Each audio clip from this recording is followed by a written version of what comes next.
Are we on? Are we on? Welcome to Basketball Heads Live. I am your host, Glenn Pooh Harding. And oh boy, tonight we have a very special guest. This basketball head is a New Rochelle High School legend. You know, we starting off season 5 the right way with a legend. This basketball head averaged 28.7 points per game and was named the Gannett's Player of the Year his senior season at New Rochelle. After dominating at New Rochelle, this basketball head took his talents upstate to the University at Buffalo and was selected to the Journal News All-Century Basketball Team in 1999. That's 100 years, just in case you don't know. And later, he became the all-time leading scorer with 1,908 points and a 3-time first-team all-conference player at the University at Buffalo. He was later inducted into the Buffalo's Hall of Fame. This basketball head didn't hang up his shoes after his college career was over because he played 2 seasons overseas in Cyprus, and also before he left Cyprus, he was the leading scorer in Cyprus with 31 points a game, dogging it out there. He also played for the USBL Connecticut Skyhawks from 1998 to 2000. This basketball head went on to coach at his alma mater. 2012, he led the Huguenots to the Section 1 title and an appearance in the Class AA state championship game in his first season. That's coming back in style. So, without further ado, help me welcome to the show, New Rochelle High School and University at Buffalo legend and Hall of Fame inductee, and now head coach of the New Rochelle Huguenots. My guy, Coach Rasaun Young. Y'all ready?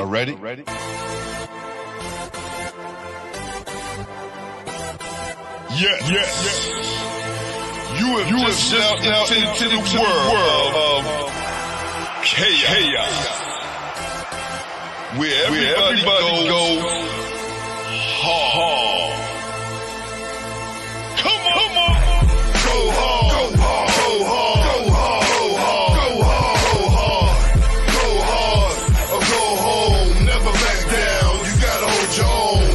Go hard. East Coast, go hard. West Coast, go hard. Midwest, go hard. Dirty. Hurry up, everybody, get online, buy your tickets, cause the game about to start.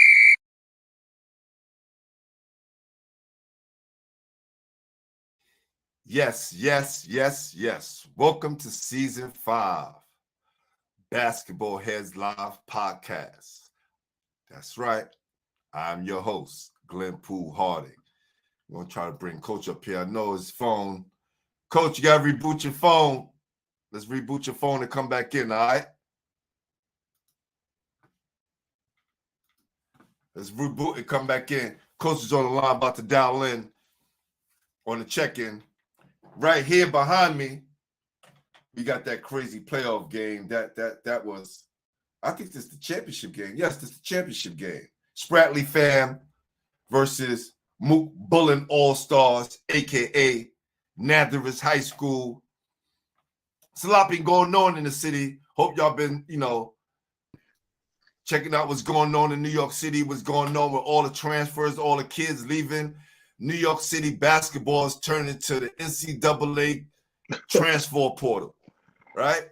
So, hey, Coach, how you doing? What's happening, my brother? How's everything? Man, I'm doing well, man. Trying to kick off this season 5, man, and style, man. Want to bring you up on here, man, and give you your flowers.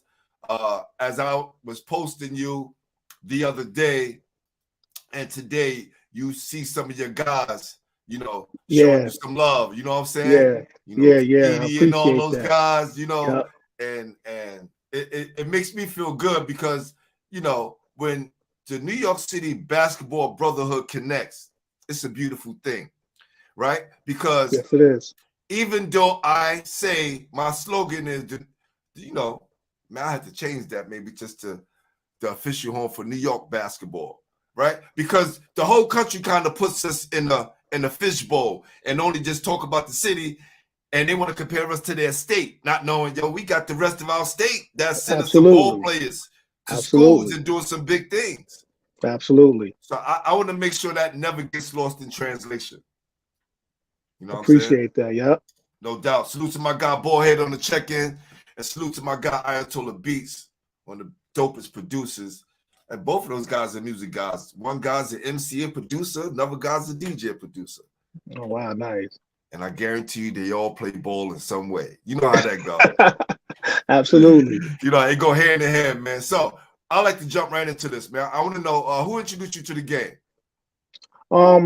My pops. My father. We was younger. He used to take me and my brother to the boys' club, and I never really wanted to go, but he used to make me go. He used to cry to go, but he took me there. Then my brother really schooled me to the game. Nice. Power of the up fake. Oh wow. Where you get that from? Hey, that's Nate Harris, man. That's Nate Harris. Well, fill me in, man. What's that? That's an inside joke? What's going on? No, I'm just surprised you said it because that's one thing Coach Harris he taught me. Excuse me, he taught me, playing at Nurse High School, the power of the up fake. And he taught me how to get to that line. You get free money at the foul line. And you always had guys trying to block his shots, especially when I was playing down low sometime. Power the up fake, draw the fouls, get to the line. So your top scorers score big from the free throw lines. I was like, oh, I like that idea. And he showed me, and I kind of ran with it. I ran with that. Yeah, power the up Salute to you, fake. Coach. Salute to you. Yes, sir. Yes, sir. Coach That's Harris. awesome. That's awesome right there. So I definitely used to hoop, no doubt. See, I know. I can tell. That's my guy, Ayatollah Beats. He's always on the check-in. Yep. What up, Melshawn Scott? What up, my guy? Melshawn on the check-in. Friend to the show. All right, man. So that's important that you had Dad kind of show you the ropes. Right. Because, you can learn basketball from all walks of life, friends, people in the community. And if it's right there in the household, it makes things a little easier, but then it can make it a lot harder as well. But I think for you, since you didn't want to go, there was like no pressure, I guess. No, it wasn't no pressure because I was a football player at first. I love football. Football is my first love. Yo, hold on. Yo, go ahead. Keep talking. Yeah, it was my first love. It wasn't until I broke my arm where I put the football down. Then I started focusing on hoop. Yeah. That was back in 8th grade. So, I always did both sports, but football is my first love. Wow. I'm trying to blow my whistle because you just got a tech blown on you, and I don't know if my whistle is right. I got the tech. Oh man, but it's a positive tech. It's a thing that we do here in the show, and I should be a little bit more prepared. But I was getting this new computer that I have ready, but we'll get that. But we're gonna throw a flag on the play and let you know. We're gonna do that right now. We're gonna throw a flag on the play right now. We're gonna throw a flag, right? Either way. Yo, I was a quarterback. So was I. That's crazy. Yo, listen, there's something about me hearing other guys playing sports outside of basketball, right? Because it prepared us to be tough, right? To persevere, especially through pain and to overcome adversity and put us on the basketball court. And it's like, yeah, you guys is not hitting as hard as these dudes. So I think I'm going to be good over here. Right. Wow. That's crazy. That's why, even with my game, I didn't mind the physicality of the game. I didn't mind going down there and banging, hitting guards and stuff like that. I was always a little tough kid playing football, so I didn't mind none of that contact in basketball. I was soft. Wow. That's crazy. Bullhead said the dream team went undefeated. Yeah, right. Remember we did that, playing pickup a whole summer. Had you guys out there rocking and rolling. Yeah, that's just good. Look, I haven't been on almost all summer. I haven't done a show, man. So good to see the vibe is back. Absolutely, Krabby, absolutely. that's what said Krabby, aka the fireman. Yo, That's you have right. so much. Yo, I read your resume. You have so much going on, brother, and it makes me proud, right? Because you know we all both advocate for kids. I'm an educator, and for me to show my kids, a few of my kids, your resume, just on the like, yo, this is what I'm having on my show tonight. And, you know, they going through it. It's like, fireman? And they looking at all the things you do in the community. Hey, you coach. He's doing a lot. I said, you can do it.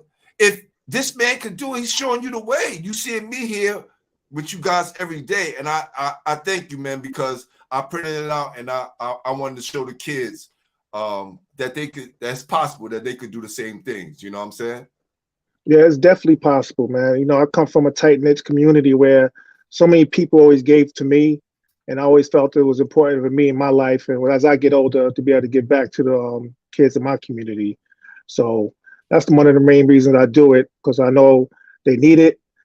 Like I said, a lot of coaches there volunteering for me, and I wouldn't be here if it was for a lot of those coaches. Facts. Who gave you the name Krabby, and why did they give it to you? Coach, you know what? I don't know if anyone gave it to me.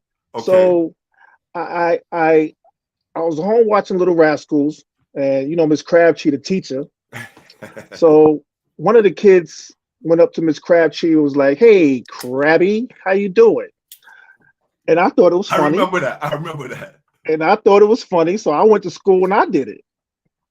I said, went up to the teacher in front of everybody. The whole class was like, "Hey, Krabby, how you doing?" Wow. And she kicked me out. And I don't know. I think I I got a little trouble. Yeah, I got a little. Oh man, this is. You looking for your whistle, your flag? Yeah, right, man. Now. So who the hell told you to go to the school and slap it on the back of the ass? Oh no, man. You know, I was a little knucklehead growing up, man. I was wild, man. So, you know, I thought it was funny though. All the kids thought it was funny. They laughed. Wow. And I really didn't know what Krabby meant. Yeah, I had that name since what, third grade, fourth grade?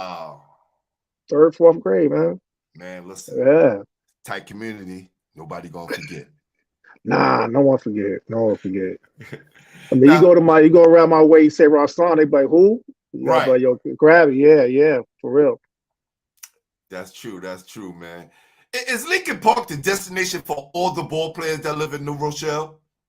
Absolutely. Especially back in the day when we was coming up. I mean, the Summer League was unbelievable. I mean, you had all your top players coming out there from Malik Sealy, Comrade, Reggie Freeman, Felipe Lopez, Stephon Marbury, Cream. I mean, we had everybody coming out in high school when we was playing up there. St. Raymond's and Rice had their whole team out there in our summer league. So, wow. You know, Lincoln Park was different back then. It was really different back then. But Brian Reese Reese was out there. Mm-hmm. Man, we had a bunch of ball players out there. Being out there, I felt the energy. Mm-hmm. I felt the community vibe. Of course, it was for, you know, a sad situation, but definitely an uplifting day. And I'm super proud of my guy, Antoine, for what he and his family and what they're doing, keeping their son name alive. And yes. You coached him, correct? Yes, I did. Yes, I did. A wonderful kid, man. I wish I had 12 Antoines, man. He was just that type of player, that type of work ethic, positive attitude. Well, you know his pops, so you know he wasn't, and his mother, so he wasn't coming from no family where they was messing around. So Antoine was a great kid. Very unfortunate situation, man. We miss him. Yeah, man. Came up with his dad, man. Solid dude forever, man. Still solid. Yeah. I gotta call him tomorrow. Make sure I may call him after the show if he's still up, just to check on him because he called me the other day. I didn't get a chance to call him back. So salute to my guy Antoine Lewis and the whole Lewis family. Antoine Lewis. I remember watching Antoine Lewis out of Iona when I was a kid in high Man, school. man, listen, Antoine was the Circle, Russell man. Westbrook of New York City, Right. literally. And quiet as kept, right? He gave one of your players, college coaches, Okay. business. Yeah. Yeah, we need to get him on the show to talk about this. I always tease him about this because he beat us in the state championship, and then when we went to either it was 5-star or maybe it was 5-star thing, and I remember Antoine had to go against him, and we were just like, "Yo, kill him, destroy him," and that's Antoine got recruited by Kansas behind that one game. You know what I'm saying? Ooh, but salute to King Rice and my guy Antoine Lewis for getting us some revenge. You know, for sure. Yeah, coach. Who was your dad? Your first coach, or was it Coach Harris? Nah, Mom. My pops never coached me. He just, they used to go to the boys' club and play ball as old guys all back there, older men. We used to go there, be on the side, just watching and, getting our shots up where we can. But my first coach was Kent Green, Yimes. He was a volunteer at the Boys and Girls Club. He was my first basketball coach. Yimes taught me how to tie my shoes, taught me how to cross the street. I mean, Yimes Kent, he's my first coach. He's my first coach. All my Hall of Fames, I always invite him there. My wall of fame, I make sure he's there. Yeah, he was my first coach.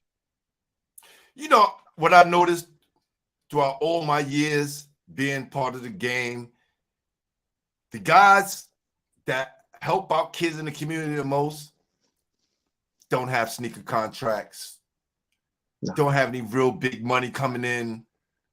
They do it from their heart. And the amount of players that they produce compared to the guys who got the sneaker contracts and the clout, you see the big difference. Absolutely. Why is that? I think it's just a money grab now. You can't even get volunteer coaches anymore. Every level, everyone want to get paid. Growing up, I don't remember anyone. I don't know. But I doubt if any of those coaches was getting paid at the Boys and Girls Club where I come from. They couldn't have been. Not at all. Now, all the young kids, they need to get a check coaching kids for the first time. You never coached before, but they want a check. Yeah. So, it's a money grab right now. Man, if I had $1 for every guy who came up here that talked about, guys who I know in our community, who they came through, and the names like, Gil Reynolds, Ray Haskins, and, Kenny Kings, and, all of these guys who just who volunteered and made sure kids had something to do, the amount of players that they produced that went on and became, college basketball players or successful adults, because that's the key at the end of the day, right? Yes, absolutely. That is the key. Salute to all the community coaches out there. Yes, we definitely appreciate you. Thank you. Thank you, for real. Yes. Who's the best player in New Rochelle when you was coming up? Like, who was the guy everybody wanted to be like? The best player that I saw, Dario Ross. I think he played against Kenny Anderson in the Empire State Games. Kenny Anderson said this on TV, national TV too. He said, "Who's the best player you ever played against?" He said some kid named Dario Ross from Rochelle. Wow. They's like the same player, both left-handed. I think Kenny had 50-something and Duke had 40-something. I was at that game. I was at that game. Oh, you was? Yes, I was in the open team. Okay. I remember that game. Okay. Yeah. Yes, Kenny had 50. He said it. Yeah, he said it on TV. Yeah. Yo, it was so crazy because Kenny was the guy was thinking they was beating Kenny, and Kenny would let him go past him and then chase them down behind him and take the ball from behind him. I was like, that's one of the greatest defensive moves I've ever seen. And this was 86, 86, 87. Yep. Yeah, I remember Duke that. graduated, 88, something like he graduated. Yep, he had 80, yep. Yeah. Yep. Oh, we definitely look. I want to get as many of these New Rochelle guys. You know, you being the first one. You know, their flowers, man. Definitely that guy. For I sure. remember him. I definitely remember him for sure. Word. Yeah. Wow. Did you play Empire State games? Oh yeah. Oh yeah. We played Empire State games. I think we was the first Hudson Valley team to win a gold. We won gold my senior year, going into my senior year. We won gold. Got you. We actually beat New York City. Wow. Yeah, we actually beat New York City for the gold. Wow. Oh yeah. That's actually when I first Who was on that team? Oh, do you remember? Do you remember Raphael Edwards? Edwards. Okay. I know Felipe and Stefan and them didn't play because they was going they was going up like France or somewhere like that. But it was I know for sure it was Raphael. I just looked at that stuff too a couple months ago. All those names and stuff we played against. I don't know. I think maybe Sheldon. I'm not sure. But you think Sheldon Jefferson was on that team? I think so, because I think he was a year ahead of me. Okay. I'm not sure, man. He's not coming sure. on the show, so I'm definitely going to ask him. Yeah. Let me tell y'all, for you guys and girls who don't know anything about the Empire State Games, oh man, this was the Olympics for New York. Yes. So just imagine the Olympics, and just imagine it is for your state, right? That's what it was for us, and I had such a great time. I won unbelievable 5 gold medals. Did 1 high school and the rest open. Such a beautiful time, man. Unbelievable time, man. Yeah. It was like the Olympics. We did the whole walkthrough. Yep. Everyone, we was with our Hudson Valley, different regions, Western New York. It was a great time up there, man. That was amazing. And if you didn't know the different parts of New York, you kind of learned that week. You know what I'm saying? What's Central New York? That's right. New York? Where was that at? Facts. Word. That's so true. Word. When you guys started going to high school, right?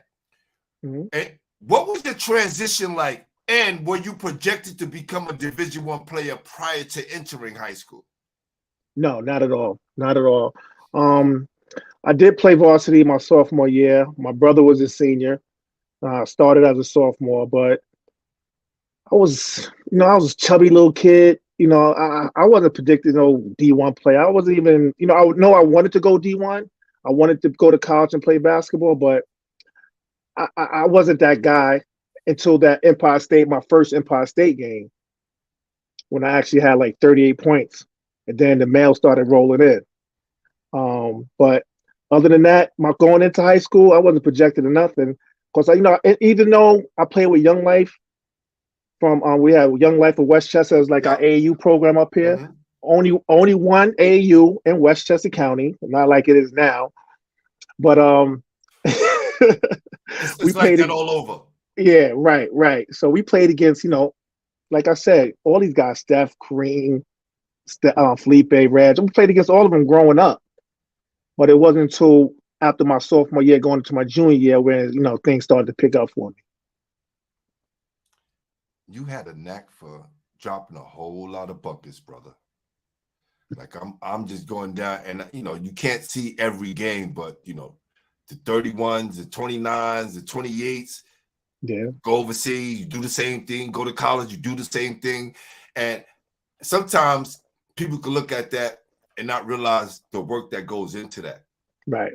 It's so much work to go into that. I played with some great players and had moments of my own, but never averaged 28, never averaged 31. Like that's a big deal, man. And for you to do on such a high level, was your brother one of the main reasons why you were so good? Because Coach Nate Harris said his brother Rash is no joke either. Nah, Rash. That's the whole reason why I was so good. I always play with him, so he's 2 years ahead of me. So you know how it is now. You play down with AU. You play down. I play. We played up. I got a birthday. Coach, preach. I got a birthday. You saying all the correct things, and I'm so mad I don't have my whistle right now. Because you're stacking up a whole bunch of text right now. If I got a birthday in September, so I could have reclassified and been playing underneath all my life. Say it again, Coach. So I was very fortunate to have a big brother around and playing who I could learn from. And I always played with him since that was my first team I played on. They was short one day after the boys club. They only have 4 people. He's like, yo, come on, you playing. I was like, I didn't want to play. He made me play and I had like 10 points. I was like, oh, I can do this. Double doubles already. You came into the game with the double figures. So I was like, all right, I can figure this out. Right. I might be able to do this.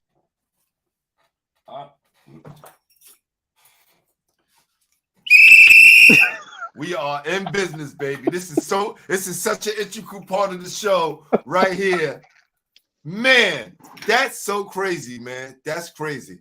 You walked in like your first game ever? Yeah. First game. They was only have 4. I was probably 4th grade. 4th grade. Yeah, 4th grade. Yeah, that was Saturday morning league. Because he was in 6th, I was in 4th. Yeah. Yeah. So now, you starting to, I guess you feeling yourself now. You got 10 points in your first game. What did your brother say afterwards to you? Did he give you any extra confidence? I don't know, because I really still wasn't into it like that. I told like at that time I was still into football. So I didn't even, we played, I was on a team, we won a championship that year, but I wasn't really thinking about basketball like that. I was totally locked in on football. I played basketball because I could do it, but of course in my community, you always play both. You always play Rochelle, you always play both sports. So I did well at it, and I just kept playing it. I'd still play both, but I stopped playing it. Then I just got better and better because I was playing with the older kids. I was the only one, probably in 4th grade. Everybody else was 6th grade. Wow. Yeah. So those following 2 years, basically I was, that guy on the team. Coach Nate Harris had asked him about the County Center game versus John Jay. Now, hold on. Is that high school, college? Because I'm gonna hold on for this for a second. Is that high school, college? That's high school. Yeah, that's high school. All right, we gonna come back to that. We're gonna come back to that, Coach. We're gonna come back to that. No, because that's dope. Coach Harris bringing up this game. Hey man, that's a city game right there. That's John Jay in the city or? No, John Jay up north. Okay, got you. Okay. I'll let you know. Yeah. We definitely gonna touch it. We definitely gonna touch it. Yeah. When you get to high school, are you going to high school to play football and basketball? Like, what's the deal? Are you totally locked into basketball at this time? Totally locked into basketball. Like I said, in 8th grade, I broke my arm. So going into high school in 9th grade, strictly basketball. I played JV. I went into practice the first day. Like I told you, I was chubby. I couldn't run. I wasn't skilled, but I knew how to play the game. I had basketball IQ, to be honest with you. I had good basketball IQ. And the JV coach, Rev, went into the varsity gym and said, you sure this is your brother? He's not adopted? Because my brother's athletic. Could jump, move fast, all over the place. And I was like total opposite. And the coach was like, you sure this is your brother? You sure he's not adopted? Wow. My brother told him, he said, give him a basketball, Doc, make him run with a basketball. So then once, I picked it up with the ball. I was better with the basketball. I was coming in first because I had the ball dribbling. I was motivated. Then when we started playing, he said, oh, Doc, yeah, he could go. I just didn't like running. Kudos to your brother for having the presence of mind to tell coach put the basketball in his hand. Right. It changed things. Just yeah. So when I had to do suicide, what we used to call suicides.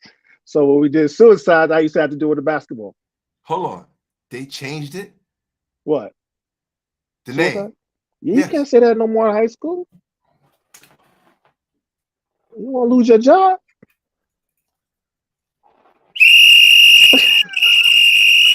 Come on, I know I ain't the first one to say that to you up here. You are the very first person. Really? Really? Yeah, this is close to 500 shows already. Yeah, they call it ladders or lines. Who? Ladders or lines. I've heard ladders before. Yeah, That's why they don't say suicide no more.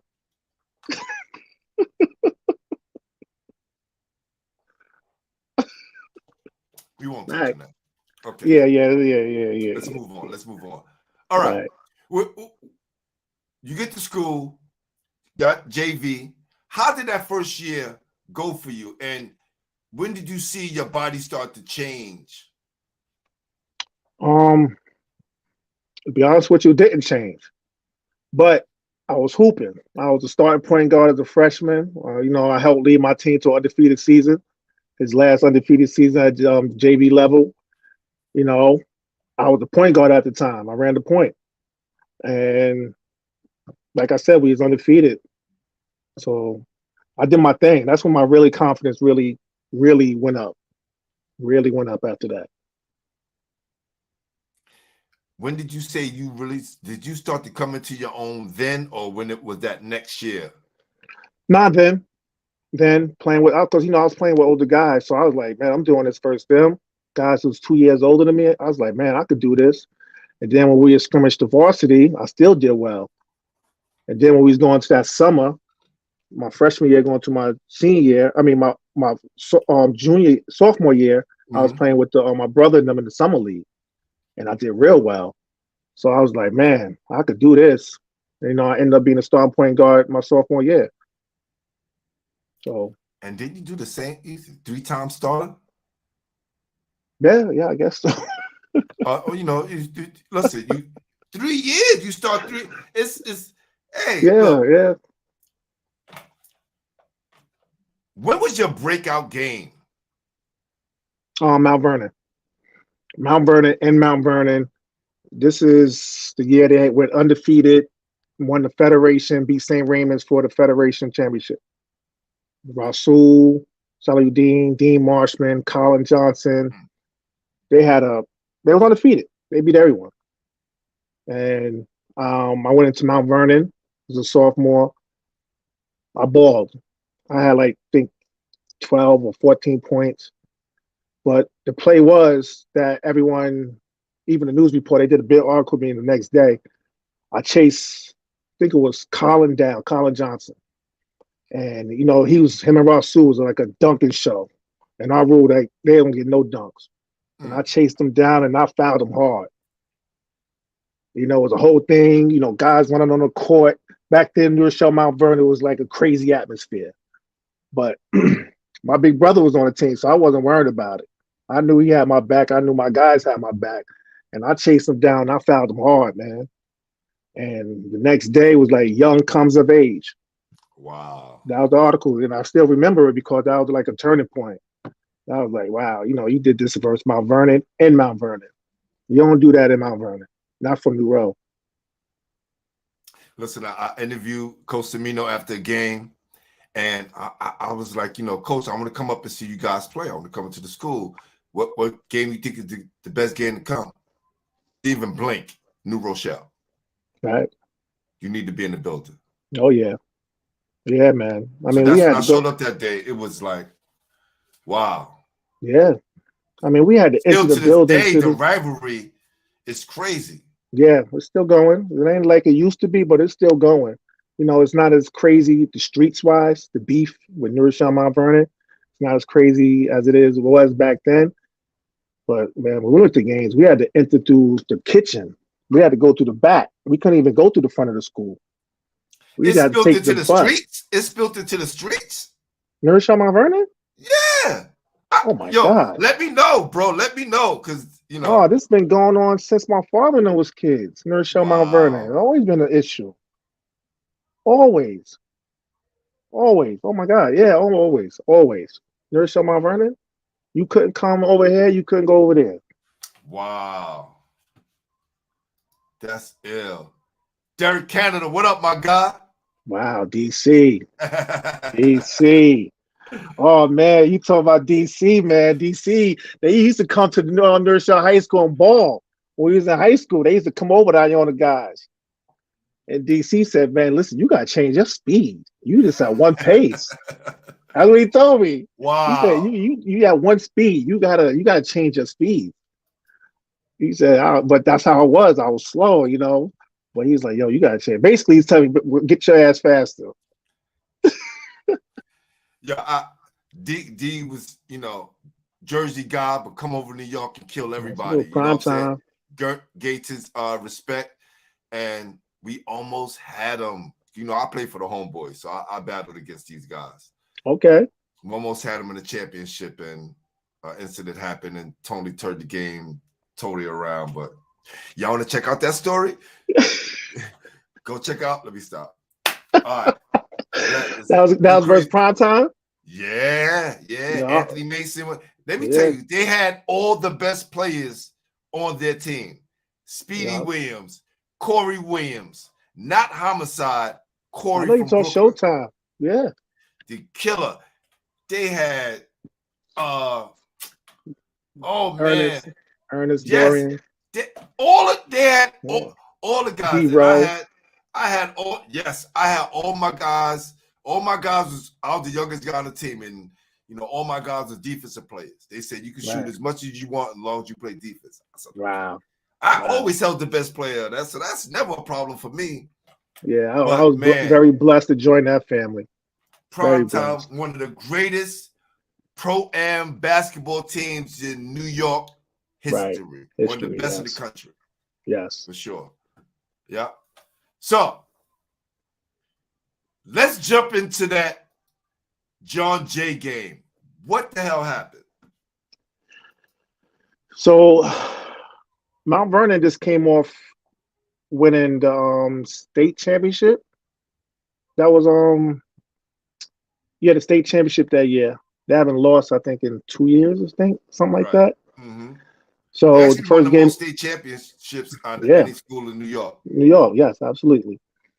And John Jay and Mount Vernon played each other first game of the season.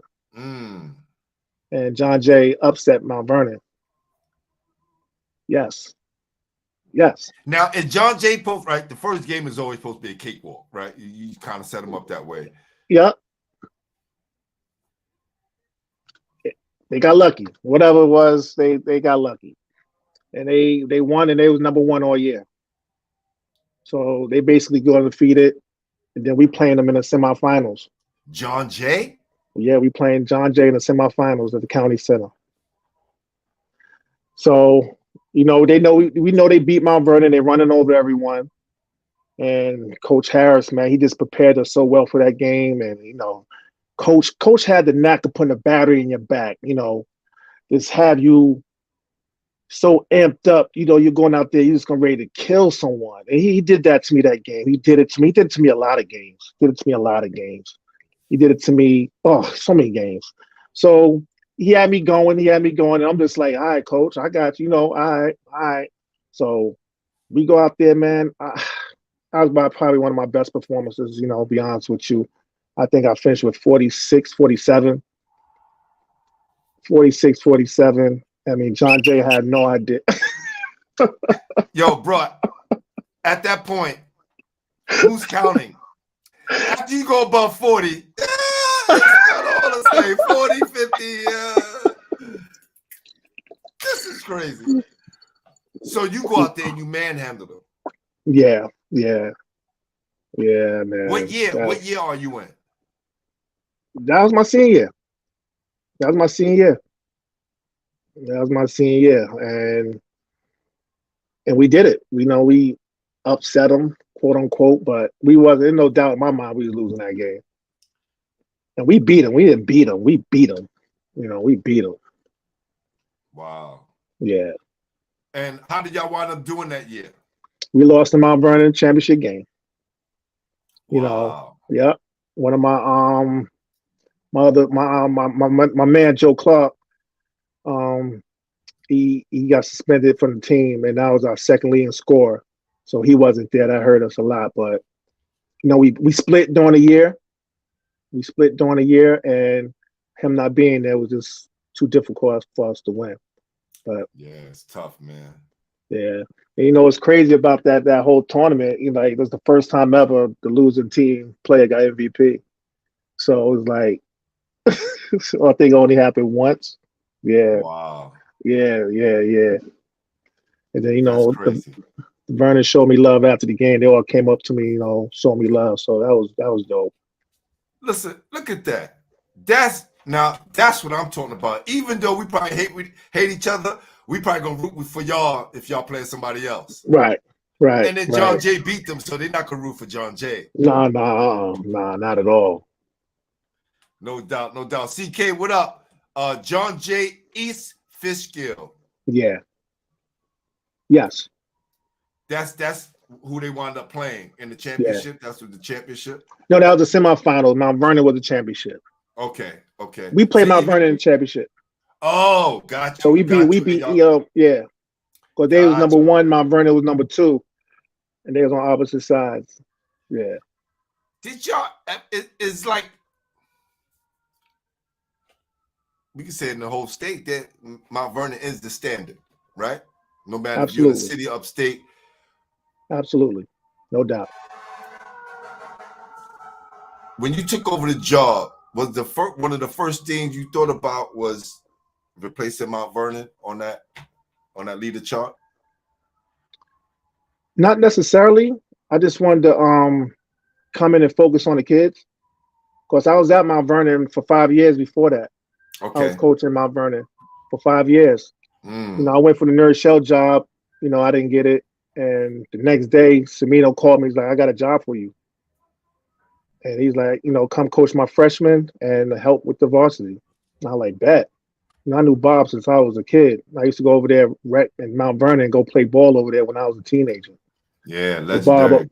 Great. Yeah, Bob always showed me love like that. So I just want to, you know, try to come in and just build a program, you know, try to help the kids, you know, go through what I've been through. So, you know, that was my main focus. What were some of the things you did to put yourself in a position to average 28 points per game? And what role did your coach play? Well, the coach played a major part because he always told me, you know, first of all, powered up fake. That was real. That was a real thing. And I'm telling you, that was so real. And, you know, it's so mind-boggling because I try to teach that to my kids today. And they just, you know, it's too basic for them. It's too basic for them. It's too, you don't look good doing it. So, you know, kids nowadays don't want to do it. But that helped me a lot. And just, because when I was younger, coach always took us out to go ball. And we always played against men. And I think my IQ was so much higher than, you know, my high school peers. And I think I used that a lot to my advantage. Like I was big on footwork. You know, I watched Larry Bird, my favorite player. I watched him. I watched how he's slow and how he got by people. You know, so I never had a problem getting by no one, but I was probably slower than most guys. So I just always, I didn't have enough talent. I wasn't athletic or nothing like that. So I had to use my head.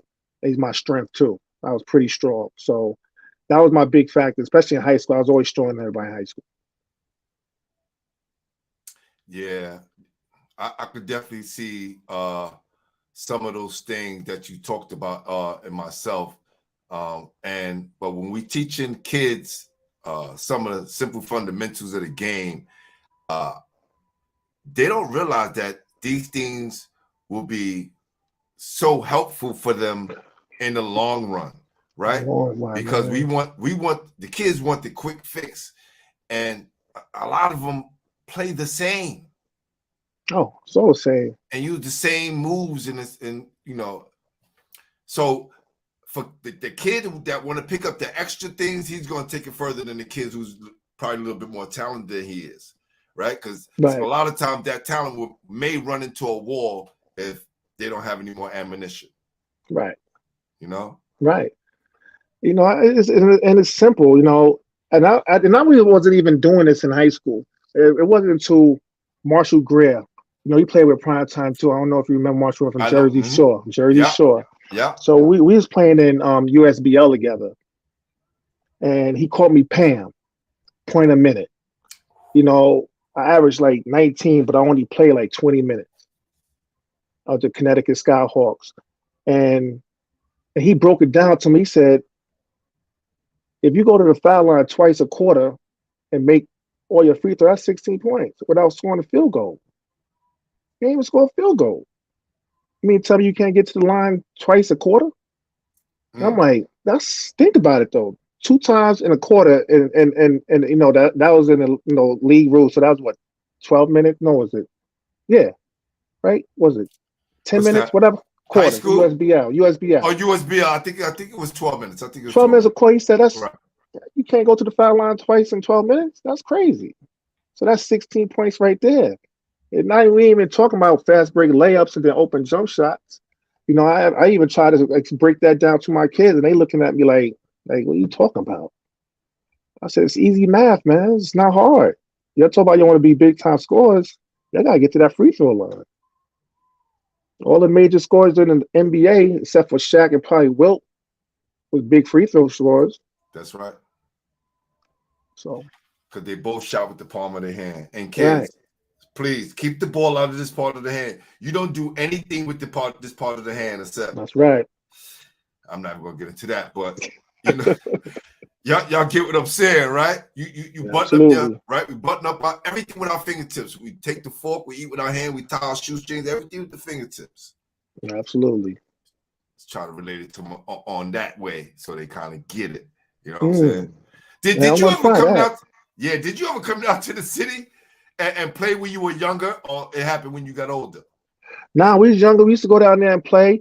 Like I said, Young Life, Thompson, John Thompson from we called them Bouncy. They called them Bouncy in Harlem. Yeah, him and Rodney Abrams, George Abrams, they used to always take us downtown playing all them tournaments. Man, we had a crew. Even when we was younger, we used to go down there. But in like Golden Hoops, we had our own team in Golden Hoops, Young Life, Danny Abrams, Otis Hill, Fritz Watson. He said Tyrone UDC. Forster. Is it UDC? Oh, UDC, man. See, that's college. We didn't get there yet. Okay. So we didn't get there yet. Yo, Shane, you moving too fast. What up, my guy? guy? We didn't get there yet. Shane. Yeah, we didn't get there yet. Yeah, we didn't get there yet. For sure. Yeah, so we always went down there and played in Golden Hoops, Round Ball, and all those tournaments down there when we was in high school. Because we had a nice little crew, you know, CYP and all that. So we always faced those guys in those tournaments. That's something that I want to bring back. Last year, I did the All-City game. They brought me in for the Tom Kachowski Foundation All-City game. Okay, we did that. And, we're just brainstorming of how can we bring New York together, right? Because those days with the Wheelchair Classic, Golden Hoops, all of those, the Gobbler Classic, a lot of these tournaments that was happening, we didn't have to go out of town for the competition. We didn't have to run out of town. The talent was absolutely not. The games in from the city, we go upstate to play. My coach used to take us to week to play against Shenandoah, Greg Kubek and those guys. That far up, and now I'm seeing the Kingstons, I'm seeing you guys, I'm seeing the Troys, all of these schools that's, really did well throughout the years. We need to really put something together to, bring for sure, man. Particular place and bring different teams from different areas. Yes. To come, play. Of course, a lot of talent out there. It's a lot of talent. A lot of talent. And as you see, a lot of our talent is leaving New York, period. Because everybody is talking down on New York that live in New York and giving precedence to other places, and they want to say New York City basketball is down. Don't make sense. Then the NCAA season come around and we March Madness and we like from Mount Vernon or from New Rochelle or from Brooklyn, New York, but his school said California. No right? Good. Or they say he's from California, and then you get a lot of people going, nah, he's from Brooklyn, he's from Queens. Right. Right? Yeah. So a lot of our places get displaced other places.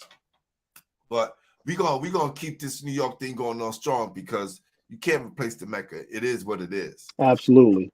That's right. Absolutely. Always gonna be. Facts. So Evie said rest in peace, Evie. Salute. Absolutely. Sure. Yeah, so let me get on that. So my brother used to play with Shane. My brother used to play with Shane, and then my brother started fizzling out of basketball. He ain't really wasn't into it like that. But he said, "Yo, Right. my brother balls." So I just found this out probably 2 years ago. My brother Shane was on the phone. So he's like, "Yo, my brother ball." He's like, "Word, Shane was like, "All right, we'll check him out." So next thing you know, one thing led to another. Next thing you know, I'm playing with Shane and big time with Evie, and we playing in UDC. And I think we won 3-4 Pete. I mean, we was a force. We was a force, man. I think was it? Oh, you got exchange. I think it was 3 or 4 years in a row. We won UDC. Back then He everyone talked played in about that. UDC. If you go watch the show, he talked about that. He gave me such a great insight on who Evie was that I had a full perspective of the coaching style and how you guys played and the translation of that through Shane. Me and Shane stood on IG for like 3 hours. I was like, Yo, damn, it didn't even seem like 3 hours. yo, He it was was giving up so all these stories. It was it amazing. was so cool, man. Cause I think she was crazy. She crazy, Yes. man. But And yo, for her to be a she and to be yeah, gangster the way he yo, explained. she cussed Shane out one day, cuz was talking about get the fuck out of here, you dribbling all that bullshit. Take that shit down there. I was like, yo, she talking to Shane like that? I was like, wow. I said, all right, this shit. She talked to everyone like that there. If he's talking to Shane like that. Facts. So it was like, but man, she loved you, man. If Yep. you played for her, she loved you. And that was so real. We were so tight, man. We were so tight. We played everywhere together.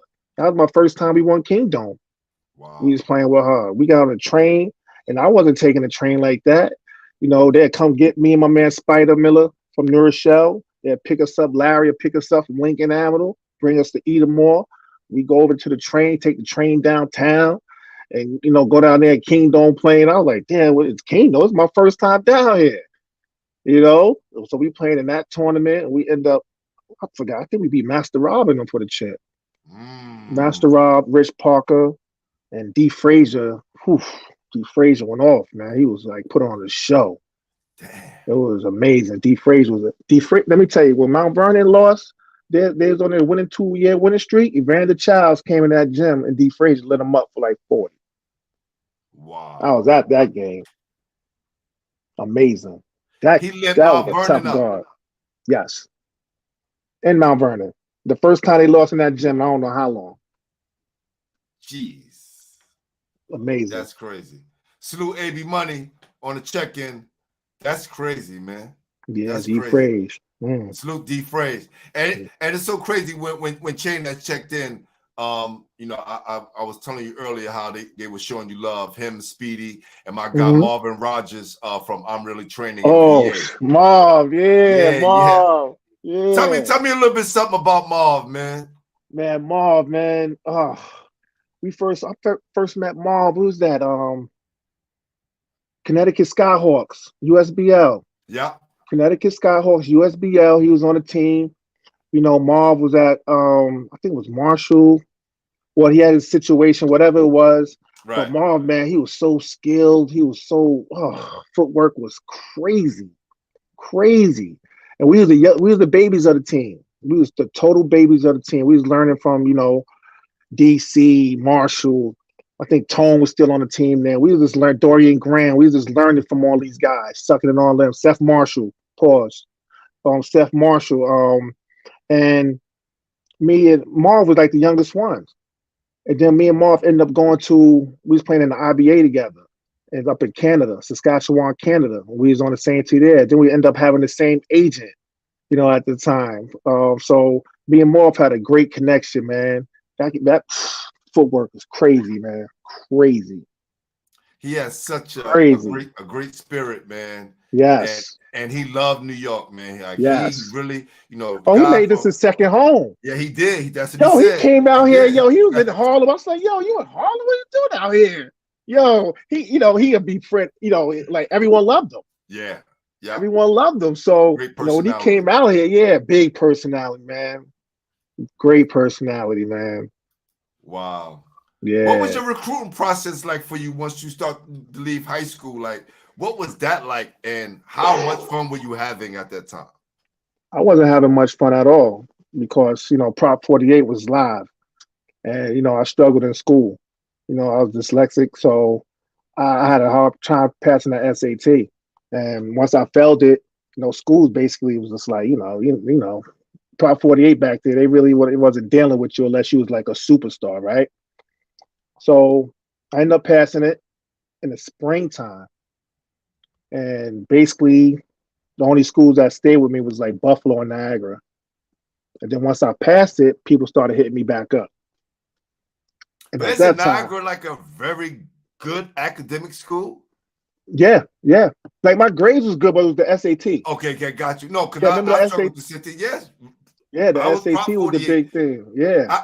I passed my SATs, but my senior year, I had to go after, I had to leave the city and go to Maine Central. I was the first player from Okay. New York to go to MCI.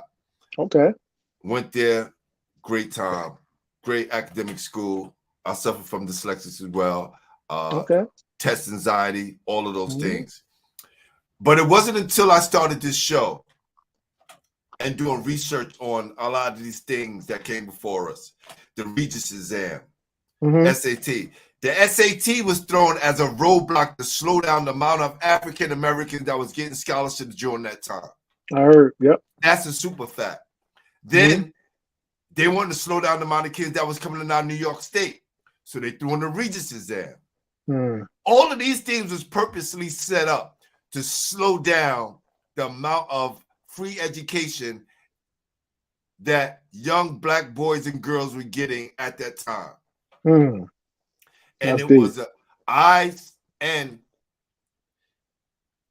I spoke to some key people, right? Talk about, Rich Kosick, who ran AFB, right? We talk Okay. about that. The Nike All-American camp. Those are the guys who first started to kick that off. Wow. And they added that education piece proponent to it, right? Mhm. So, you talk to these older guys, and rest in peace, Rich Kosick, he's no longer with us. But when you talk to these older guys, you hear certain things, and it's like, and now kids don't need to take an SAT. Right. It's like weed. Right. I'm gonna lock you up for weed, Yeah. and then I'm gonna make it legal. And those people still locked up. So it don't make sense to me. If you've been around long enough, you see the patterns. You'll see, what's taking place and what happened. And I read, oh man, it was a $40 million slave. It was another basketball book that I read. It's about a former Harlem Globetrotter player. His son lived in New York City. Damn, I gotta remember this book. Well, the author who wrote the book, he went to school with my guy at Westbury. Okay. His father was a famous player for the Harlem Globetrotters. His father never graduated high school, but was able to play at Washington State. Wow. Never graduated. Wow. Was able to play. Then played for Washington State, I think 2 or 3 years. Globetrotters gave him $500 in cash to sign with the Globetrotters. And they used to give him $500 at once to spread it on the bed to make it seem like a lot of money. Right. This is like, 50s and 60s. And when he graduated, it was all based on his time in the NBA because he got sold. What they used to do, the Harlem Globetrotter owner used to sell the players to the NBA. To leave. Wow. And if they didn't get double or triple the money they was asking for, Came they back. would send them to teams that they know would cut them. Wow. So they were only signing to say, yeah, we got a Black player, but we cut him. Well, at least we put him on the team. Right. So he went in his 5th year or wherever the amount of time that allotted for the pension. I think his dad missed it by 1 year and he was cut, and they never put it in that he played that year. He actually won. They actually won it. So that was the beauty of the whole thing. But what the whole gist of it is that this man played college basketball without graduating. I And there was a graduated. lot of them that did that. There was no SATs. There was no qualifying mark to get into schools. Nah. So, but look, we persevered. We didn't give up. That's And right. professionals Absolutely. to this day, right? We beat the system. Absolutely. For Absolutely. sure. So you chose Buffalo, and damn, so all the other people kind of jumped off the bandwagon. Did you must have went to school with a chip on your shoulder, like, okay, Oh, big taking chip. names and numbers. Big chip. Very personal. You know, my brother went to Buff State, so that made that decision even easier. You know, he's 15 minutes away from me, so I was like, all right, cool, I'm going to Buffalo. New coach, Tim Cohane, new program, whole new team, except for Modi Cox and Ryan Cross was the only, and Lou Johnson from Brooklyn. Lou Johnson, Sweet Lou, the jump Yeah, shot. Sweet Lou. There you go, Sweet Right. Lou. Yeah, sweet. I played with his older Right. older brother, Wes Okay. Johnson at Lincoln. Okay. Yes. Okay. Yep. Those are the only three guys that was returning. And yeah, I had a big chip on my shoulder because, you know, everybody I went to high school with, Reggie Freeman, you know, you guys like that went to all these big schools. And I'm like, man, Texas, I played right? against these guys. We was there with these guys. Daniel Aves with the Boston College. Otis went to Syracuse. I'm like, man, you know, why not me? But whatever. So yeah, I had a chip. I had a chip on my shoulder. And you know, when I used to work out, I used to think about like Pitt playing against Jerry McCullough, who I played against in high school in Lincoln Park. Go back to Lincoln Park. I'm like, yeah, we're gonna play against Pitt. So you know, I always had, you know, that fire, like, yeah, I'm playing against these. I got something to prove. Always. Always. Especially when I was up in Buffalo. Wow. Salute Jerry Ice McCullough. Yes, Ice. Another friend of the show. Ooh, Ice. Mm. Even though your selections was limited, you made it your home because they really wanted you. Can you explain to kids, to the people that's watching, why is picking the right school for success on and off the court so important? Man, I'm so happy. You know, I was so blessed to have Buffalo and have Tim Cohane and the coaching staff they had up there because they wanted me. They wanted me bad too, man. They wanted me, and I was like, yo. And even my mother was like, yeah, they really like you. They really like you. I was like, you know, yeah. So that made that decision really easy because they showed that they really, you know, basically cared because they was around when I didn't pass it. Then when I passed it, they were still there. So it's very important because sometimes these kids get so hyped up with the names and they want to go to places like even going D1 or D2 or D3. A lot of these kids just think about D1, D1, D1. What's the sense of going D1 if you're going to sit the bench for 3 years and hopefully you get to play your senior year? What fun is that? It's not fun. I played with guys who sat there 3 years on the bench. It's not fun. It's not fun. You want to go somewhere where you're going to play and make an opportunity and create a legacy for yourself in the program. You know, even to this day, I go back to Buffalo. They show me love because we started something and it went to heights that, you know, one of your top coaches in the country now came from Buffalo, Nate Oates, you know. So I'm so happy and blessed that I played for Buffalo. I want to take it back for nothing. Salute to my little bro on the check-in, Trevor Diggs, UNLV legend. He's on the check-in. He's like, he called you legend. He gave you props. That's, you know, yes, thank you. God. Thank you, my brother. Thank you. Yeah. For sure. Man, this is so crazy because listening to you and it sound like me repeat myself to other kids because, you know, they don't really know what the landscape is like until they get there.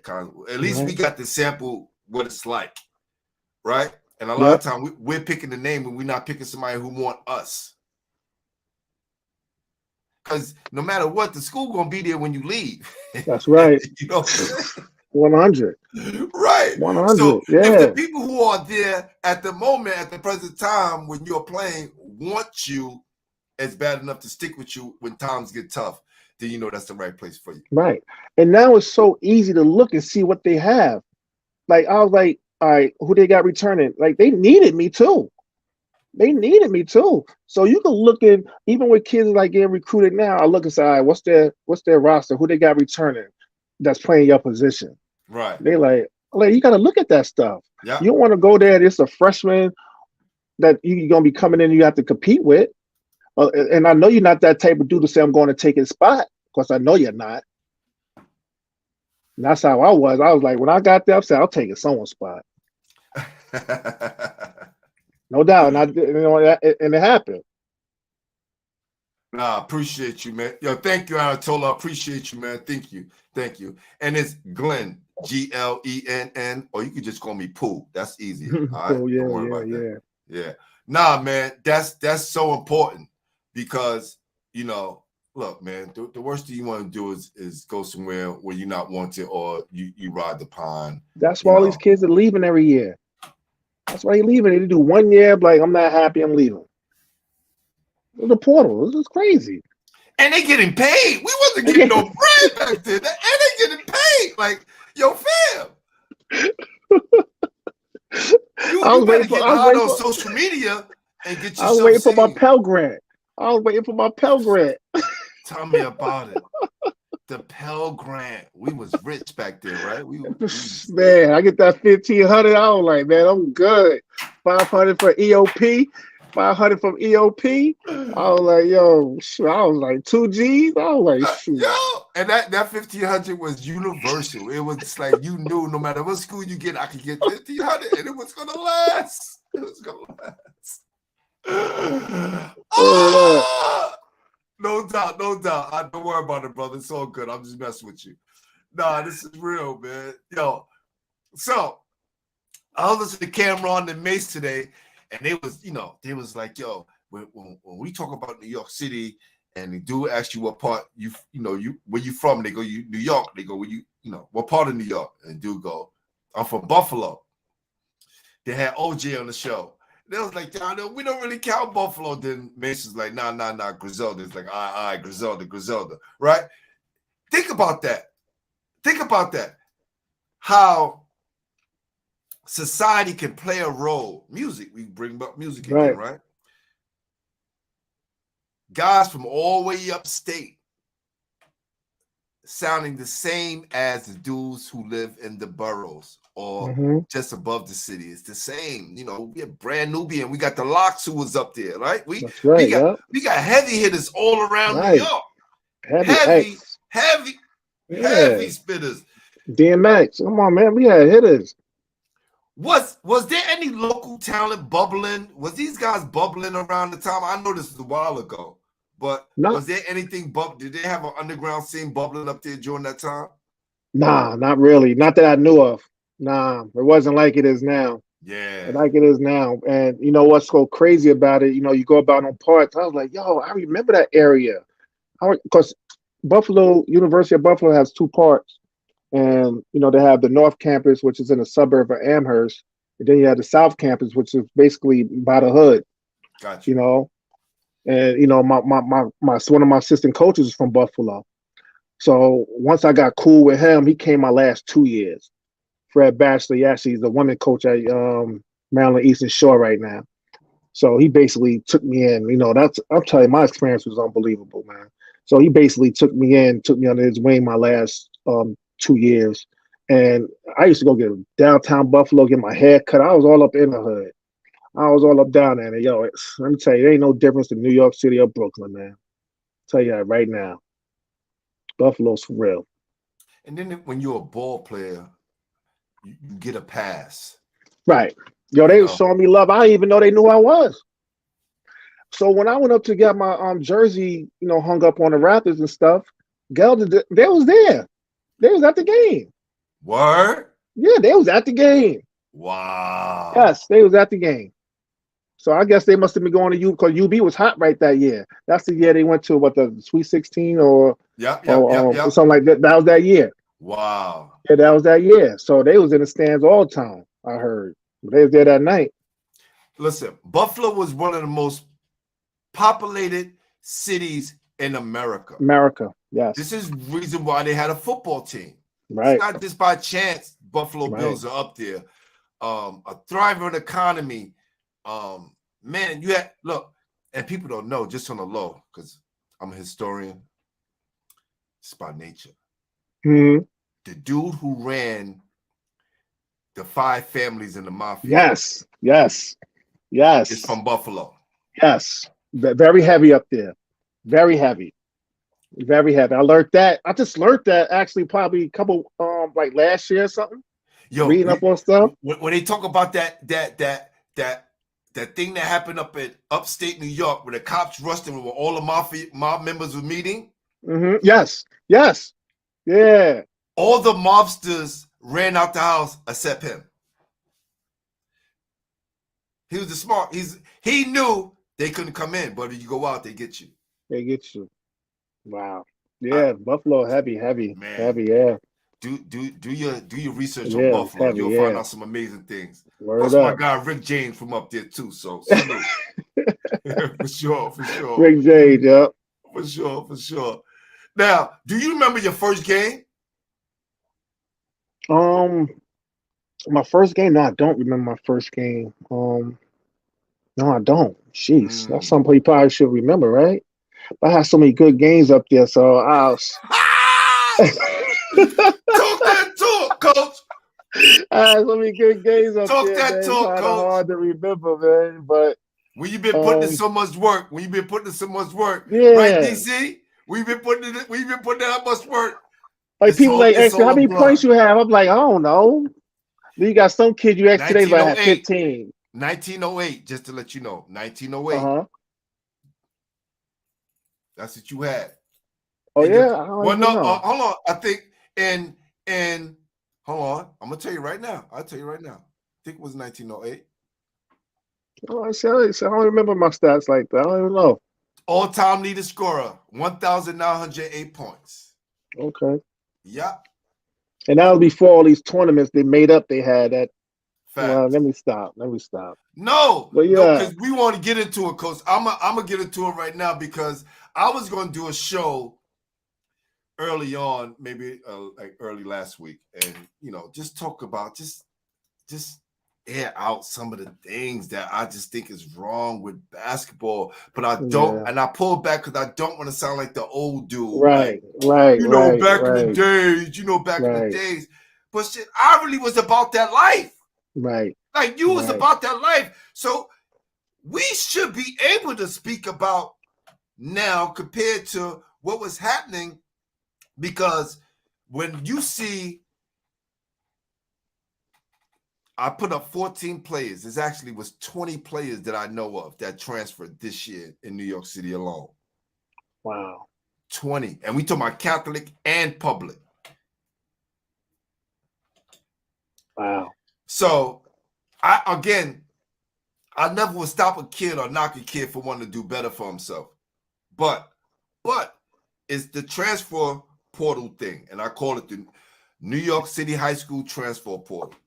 It's real. Because that's what it's become. And I think kids is like doing anything to win at all costs and to be on the best team so they don't have to suffer alone.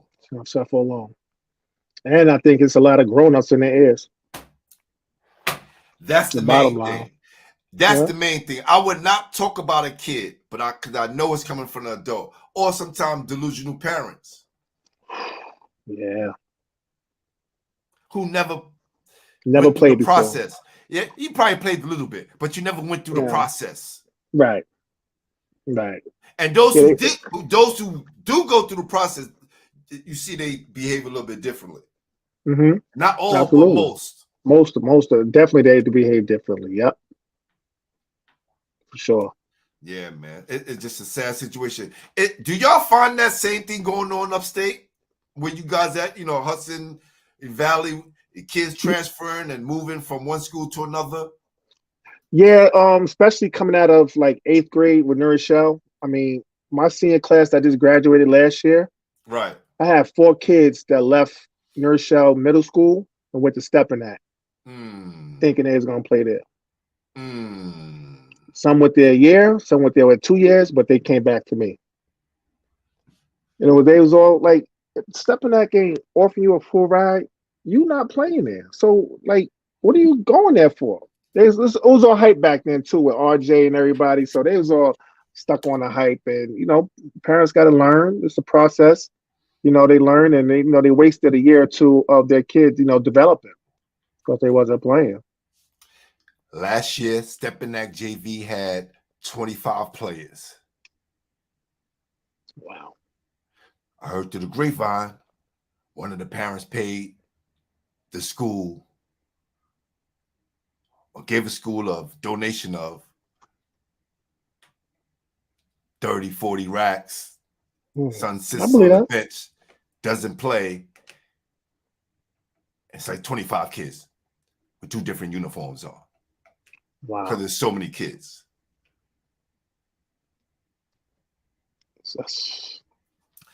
Salute to Stepanak and all the things you're doing for the community. Right. Salute.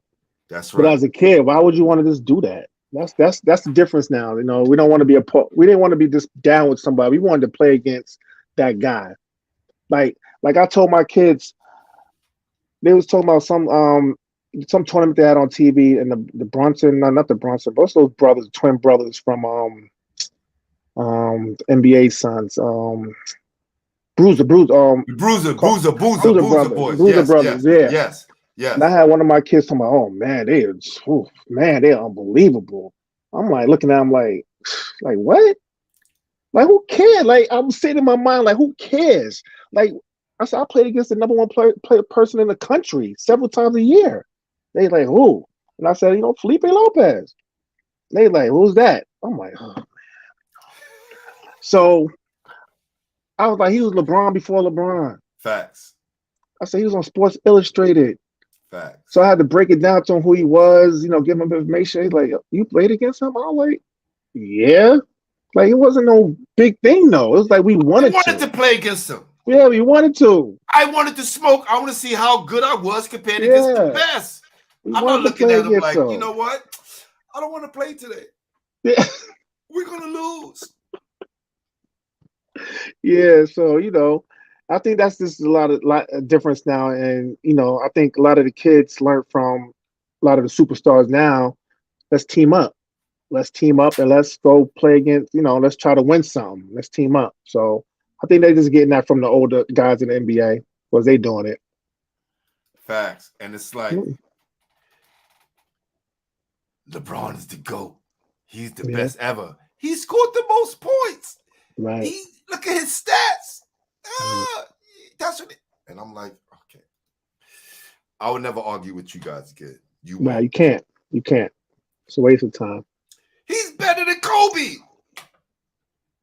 He's better. And I go, yo, watch the Redeem Team documentary. Go home and watch that, and then come back to me. They tell you who's themselves who's the best. Who? They tell everyone else who's the best on that team. Facts. Kobe. Facts. They say it themselves. Facts. Yeah. He's different than us all. Yeah. He's a cut from Mike cloth. So yeah, he's different. You just can't jump over those two and be like, you're better than everyone else. Yeah.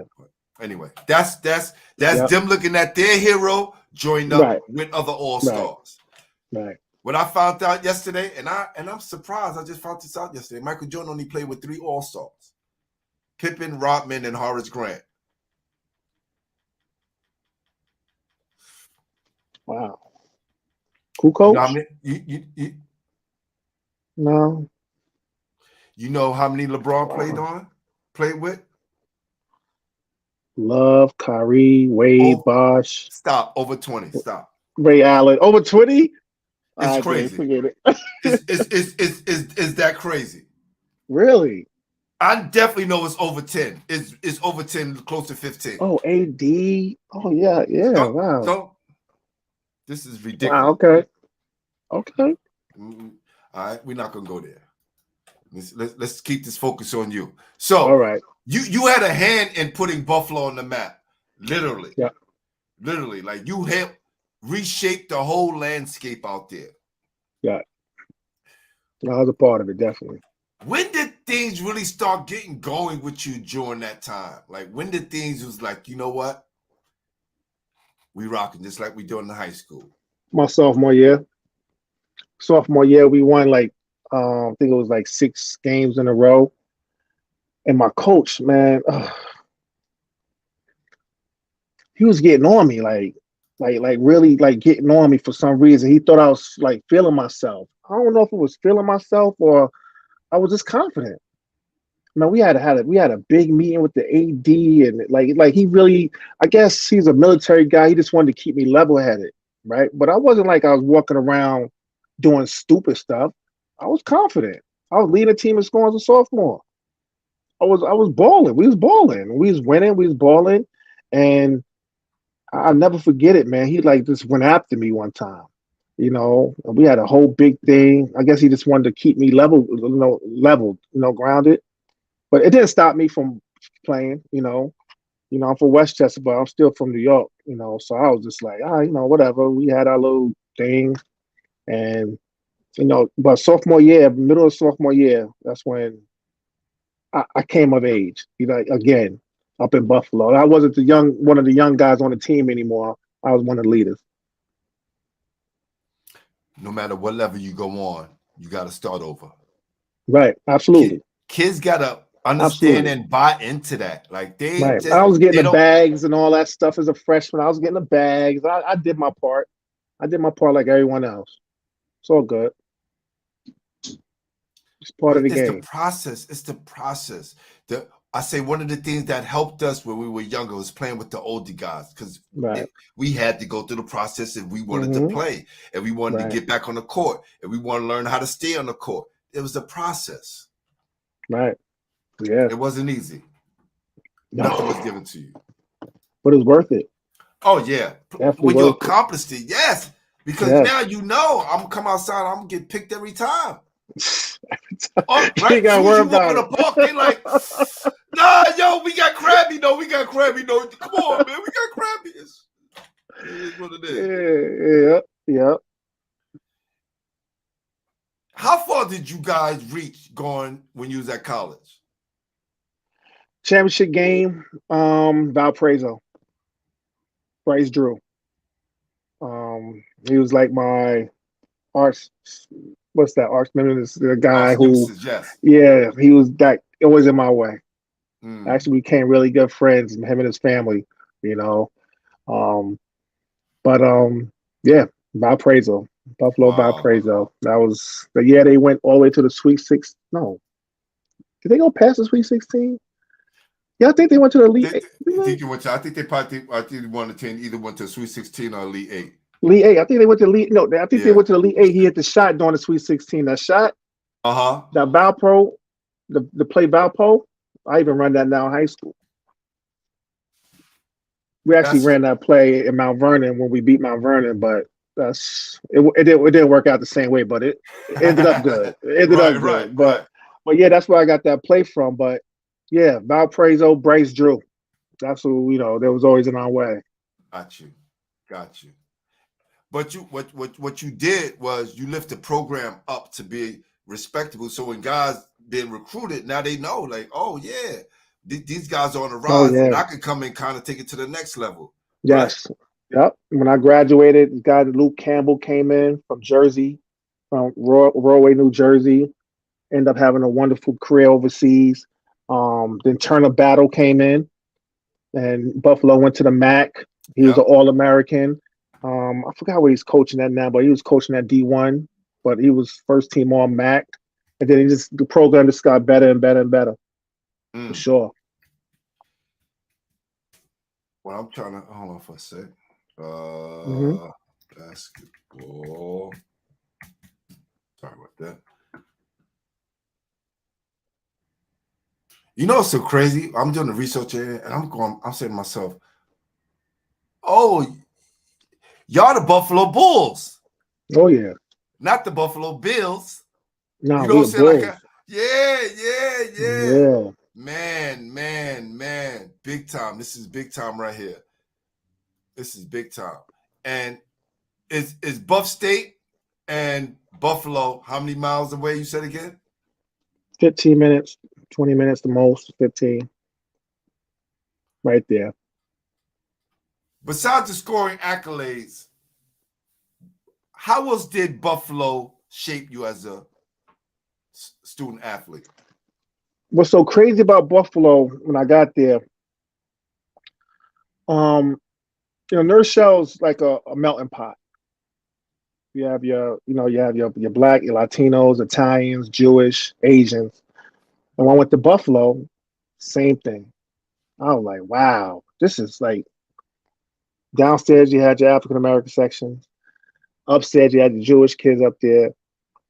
On the other side you had the Italians. You had your different groups, but everyone always mingled with one another. It was like the melting pot. It was like a bunch of people from Long Island and a bunch of people from the city. Met a bunch of people from city, Brooklyn, Queens, everywhere. It was all from come up to Buffalo. So right, it was very diverse, and that's how the world is. And you leave it from Nurse Shell, you go up here to a more diverse place, and you just learned how to just live with different people. That was the biggest thing, living with other people. And like my backcourt mate was my roommate on the road, Mike Martino, great player out of Rahway, New Jersey. Wasn't highly recruited, but ended up being a freaking All-American. We was the ninth best backcourt with Street and Smith. I don't know if anyone remember that. Hold on.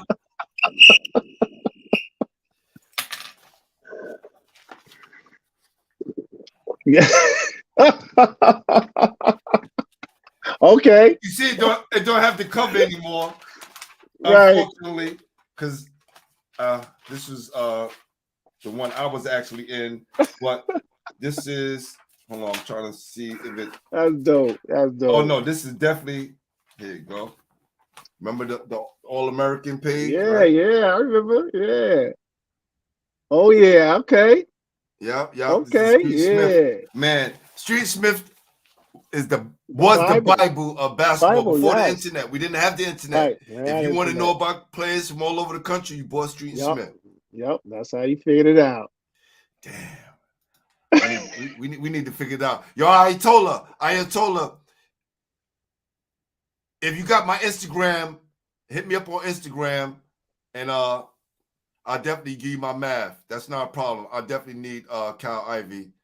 Who's that? No, that's Royal Ivy on the show. Definitely. We can make that happen if that's who you're talking about. We talked about the transitions, right? We talked about the transitions in high school. We talked about the transitions in college. Because people need to know this, especially the kids. You're going to go through different transitions in your life, right? You start off getting carried by your parents. Then you start to crawl around, right? Then it's cool for you to go to the bathroom by yourself until you realize you have to use the bathroom. Then you learn to walk, right? There's different transitions in life. As a ball player, we go through different transitions, from us first joining the team to us going to junior high school, to college, and to the pros. And a lot of us don't want to start over. We want to continue where we left off. You can if you put yourself in that position. Right. Do you think you, besides the scoring, which you did everywhere, did you get what you wanted to get out of your time in college? Absolutely. Looking back, I wish I'd have did more. I wish I'd have did more internships. Now being an adult, I wish I'd have took more advantage of the academic component of it. Facts. Younger, we just wanted to hoop and try to, go to NBA or overseas. I definitely would have took more advantage of the academic component of it. Just doing internships, preparing myself for, if basketball doesn't work. I definitely would have did that, but I'm not happy with I'm happy with my decision, what I did, because I put in work. Facts. I put in work and I left a legacy, and I worked hard. Can I worked harder? I believe so. I definitely believe so, knowing that I know now. But it was an experience that I would never forget. And that's why I go back, basically try to go back every year, because, I miss it. And, I learned so much from that. Not even like just living on your own and just living on the college campus and getting that experience of just growing. And, being around a program I really don't understand how people go to college and is not a part of something. It's like strange to me. And being around a basketball program, it makes things a little easier, for sure. Definitely. Did you pledge? No, it's like Ball you for hoop. ball. You're the ball player. You hoop for hoop. I always called That's it. it. Hoop for hoop. You didn't. Facts. I was cool with every fraternity. That's It was right. like, yo, come to our party. I'm like, all right, I live with almost every fraternity, white and black. yeah, Yeah. yeah. Man, it was crazy, man. Cause the other fraternities, they had different angles. One had the parties, and the other guy, TAs, had answers to some of the exams and stuff.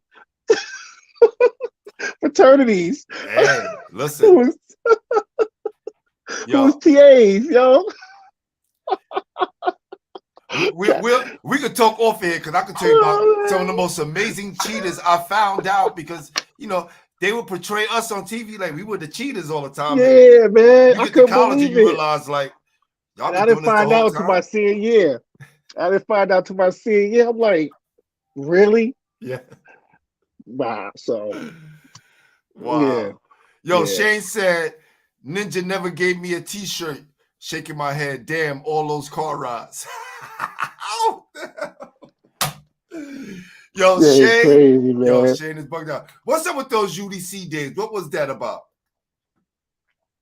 Oh, man. Yo, man, we was so good. I kid you not. We had point guard Shane, Abdul, a big, Kevin Miller catching alley oops, D Frazier just break. Yo, we was total package. We was Solomon. I mean, so many guys I'm probably missing, man. But John, my man, John. Yo, let me tell you about let me tell you about these guys, man. They have you all over the Bronx, man. So we go to some tournament. I don't even know what this tournament was, and they knew who Big Time was. They knew who he was, and they didn't come to play basketball.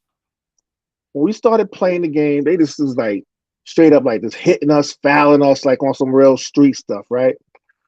And next thing you know, someone hit D Frazier, and John just came out, knocked this dude out.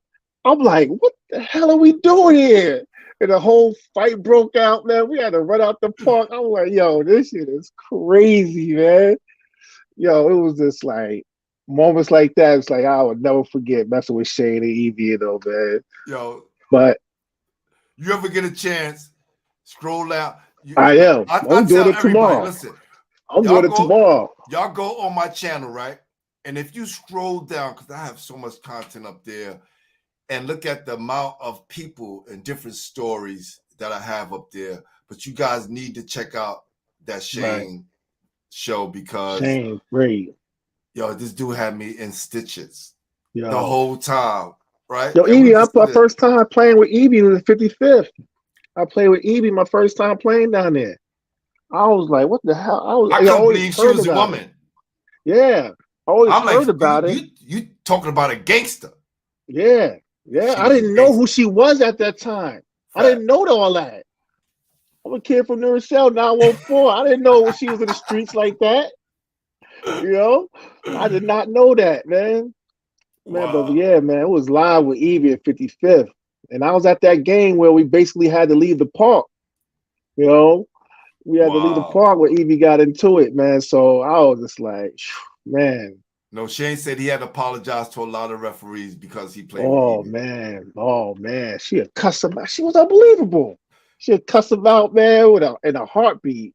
Ra had nothing on Evie. You kidding me? Right. You kidding me? You talking about Sean Bell's Ra? Yeah, Sean Bell, Ra. Yeah. Because he's like that a little bit, but I like Evie. We're gonna get Ra up here, let him talk his stuff, man. Oh man, you got to have 3 hours, 4 hours. Yeah. For sure. Ra, great.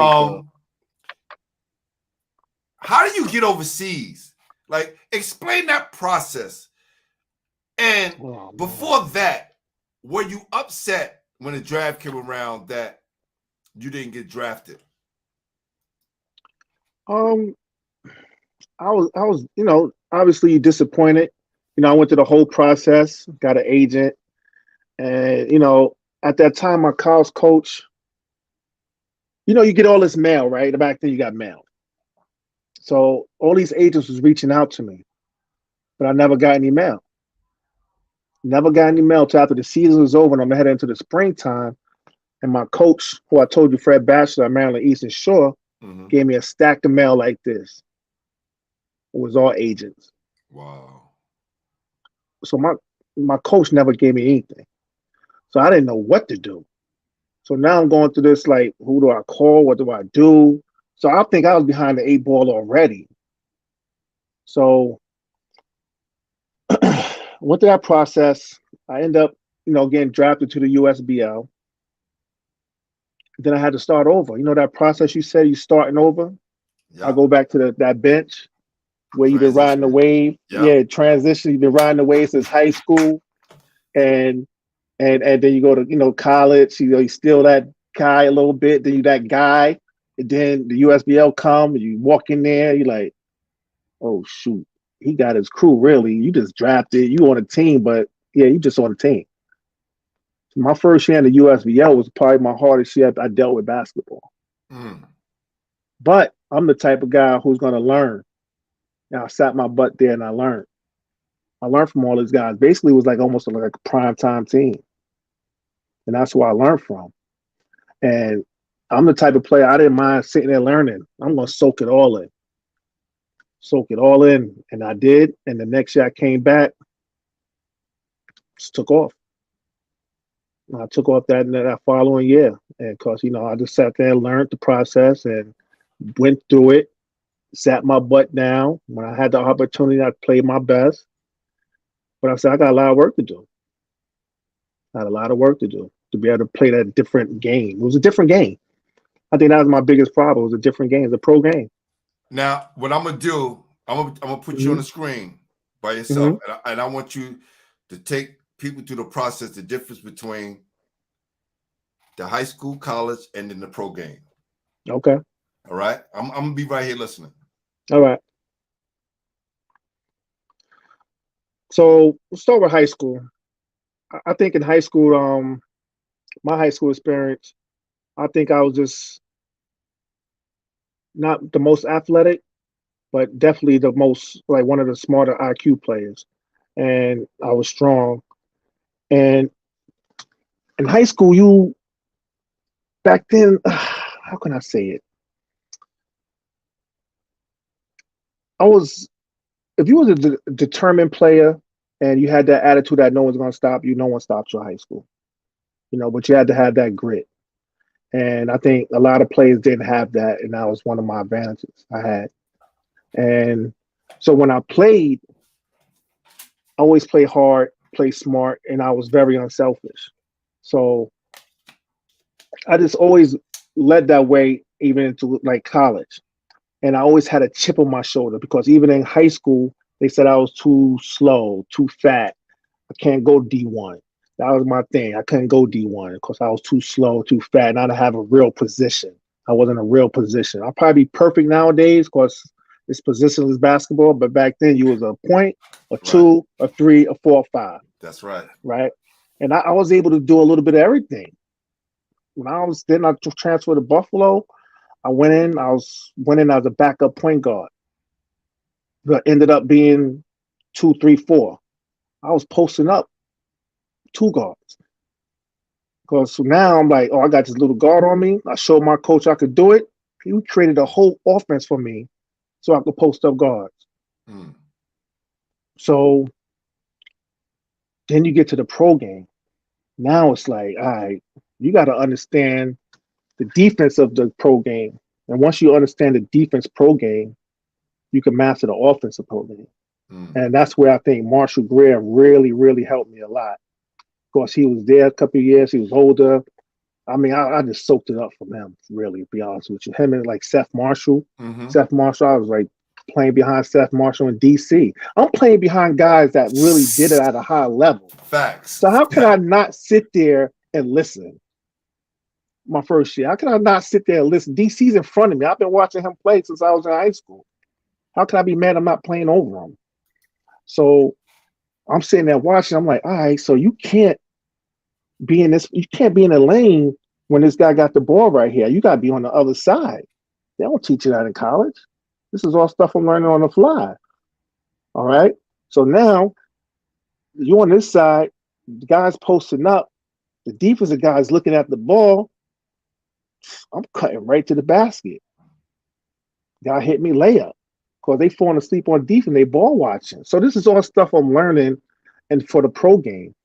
And I think I don't even know how it is now with the rules in the city now, like pro-am and stuff. I don't even know if it's the old rules, new rules, or whatever it is. But back when we was playing, it was the old rules, and you had to guard up 1-on-1 or send a double. Yeah, they I think they still play that. They still play that to this day. I don't find the pro-am games as competitive as they were back then. I enjoy the high school games, and that's why my tournament we don't do pro-am. But you get some games. Gersh has some good games. Zone 6, Dykeman. They do a great job. So the Zone 6, all over. They, Dunker's Delight. They got so many tournaments out here. But salute to those guys, man. Right, for sure. You did what you did was so incredible for so many years, Coach. And usually we on here hour and a half, maybe 2 hours, but your story is so amazing because you did it on a high level everywhere you went, and then you came back home, right? Which a lot of us don't do, or not able to do, whatever the case is. But you decided to go back home. How was your transition after basketball back into the real world once basketball was all said and done for on a professional level? 9/11. 9/11. I think I was supposed to go away that September back to Cyprus. And 9/11 happened. Wow. And I had a baby girl. My girlfriend was pregnant. I had a daughter. And really, we just put things in perspective, So, and guys, at that time, remember, it was crazy. Guys couldn't come home. You remember that time. You couldn't go nowhere. It was like, I said, I ain't going back overseas. Like, I don't know what's going on in this world. You had to take off your shoes and your belt. Yeah. It was crazy, man. It was different times then, It was like, I ain't thinking about going nowhere. We don't know what's going on in this world. So when that happened, I started working at my school. I was doing security at my school, and a couple of firemen was there working the school. They was like, "Yo, take the test. Take the test." I was like, I think about it, whatever. The test came around, I took it. A few years later, I went back to playing basketball. I said, I'm gonna give it one more shot. Went to what was that? Went back to the USBL. I think it was Jersey Shore, something like that. I think it was. I was like, it's just ain't the same. It wasn't the same. Different family. Think about my family and stuff. Then I had another baby girl. Then I was just like, this ain't it. This ain't it. Then I got the call to be a fireman. And once I did that, I knew playing professional basketball was over with. Then I knew I wanted to coach. So, and like I said, I started coaching Westchester Hawks, started coaching different programs in the community. Me and my brother started our own basketball camp, getting into the mix at the Boys and Girls Club. And the high school job came up. I didn't get it. Mr. Murphy got it, the gym teacher at the school. I understand how it goes. Bill Murphy. Yeah, Bill Murphy. He got the job, did an excellent job up there. And I told you that's when Bob called me the next day. He was like, come over here, coach. I got a job for you. And that was unheard of for a New Rochelle guy to go to Mount Vernon and coach. Yeah, Unheard of. super cool of Coach Semino, man. Super Yeah, cool. That's a super super cool move. cool. He said, I remember when I met with him that following, 2 days later, he's like, I don't care where you from. I want my kids learning from the best. Exact word. So I appreciate it, coach. I'm down. I want to learn. Now, I heard Mount Vernon has an advantage over a lot of schools because they're the only high school in town. Yeah, it is. Yeah, it is. Only Mount, yeah. Yeah, 4 square miles. There's only one high school. New Rochelle has 1, 2, 3. I had 4 at one time. My 4. Yeah.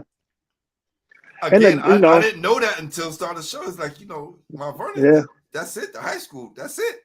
yeah, It's like, it's very interesting. yep, yep. Wow. It's nice pick of the litter to have. Very nice. Very Yeah, nice. man. And the dynamics of the school system changed too in New Rochelle. So, you got a lot of Hispanics live there. We probably over 60% Hispanic in the school system. So, Wow. that's a big dip how it used to be. So you think about that and you think about all the athletics and stuff, and it changed the projection of the teams or how they used to be. So a lot of things has changed, and not just New Rochelle, it's all over Westchester County. All over Westchester County. Yeah. Not Mount Vernon, but Westchester County. Of course, not Mount Vernon. It's the only school in town. Right. You accomplished something amazing. You got the job. Go to the state championship. Yeah. Did you think that was normal? No, not at all. It's amazing when you got a great player and great players. And we had probably the best player in the county at the time, Joe Clark. Mm-hmm. I actually played. His father's the one that could play the championship game my senior year. It's his son. Wow. And he's my godson. Wow. Yeah. So this is someone I knew since he was a baby that I was actually coaching now. So, the dynamics of the relationship was, totally different, than a regular coach player. And he was that guy. I mean, he was a phenomenal player. Should have been Mr. Basketball, first team all state. I mean, he led us the way, but we also had a surrounding cast: Derek Dorn, Drew Peterson, Khalil Edney, the one who hit the shot, and Terrence Holden, Sean Finn. I mean, we had a nice crew. We had a nice crew. I was very blessed. Wow. You came into that season, bright eyed, bushy eyes, you ready to go, like happy. Right. And then things just started to happen magically. And have you been back ever since? No, we haven't been back since. We lost our championship game, semifinal game. No, we haven't. We haven't had it. And I swear, I don't care how good of a coach you think you are. You have to have dogs. You gotta have those dogs. And we always had good players, but we haven't had that dog yet. We haven't had that dog yet. I'm gonna blow another tech on you because this is in honor of my guy Lawrence Bud Paula, who coaches at Thomas Jefferson High School. Mm-hmm. He always said the same thing, and he called his players killer dogs. Mm-hmm. And a lot of times people, when you say that, oh, dogs, you just thinking, these dudes is talking in hood vernacular, but there's a difference. You have someone who plays basketball, mm-hmm. then you have a basketball player, right? Then you got the hooper, right? And then you got the guy, it's the bowler, right? Mm-hmm. The bowler, the hooper, then it's the bowler, then it's the dog. Right. Because for me, it's 5 different type of ball players. It's that dog, and he's usually the biggest stockyard. Not even figures just far as stature, but far as heart. Right. Heart. and That goes a game, long right? way. You Yes. got Game. game plus heart, but you can have the game and not the heart. Right. Getting those moments in fold. You Right. cannot win without those dogs. That Right. makes coaching so much better.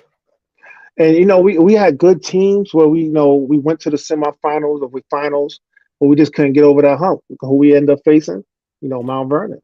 Who has That's dogs?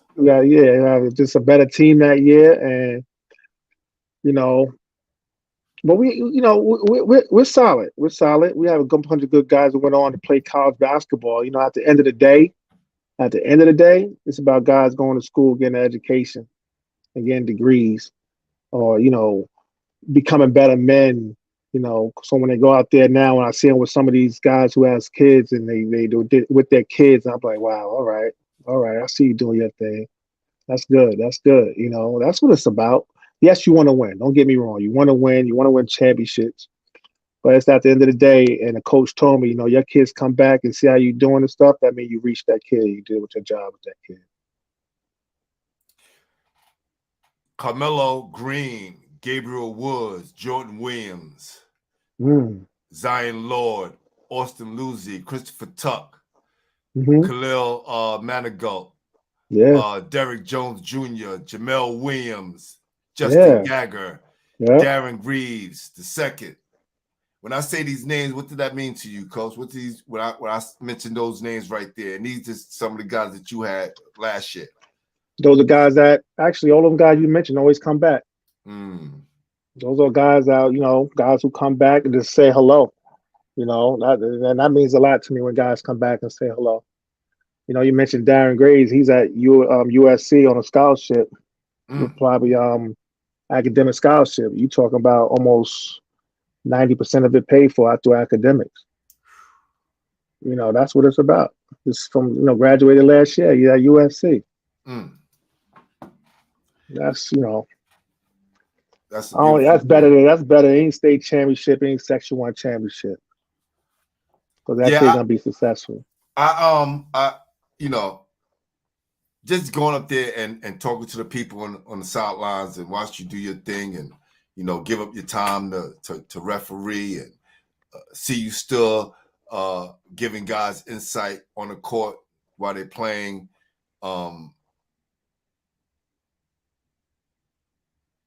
For me, being around the game a long time, you see the importance of you being in New Rochelle.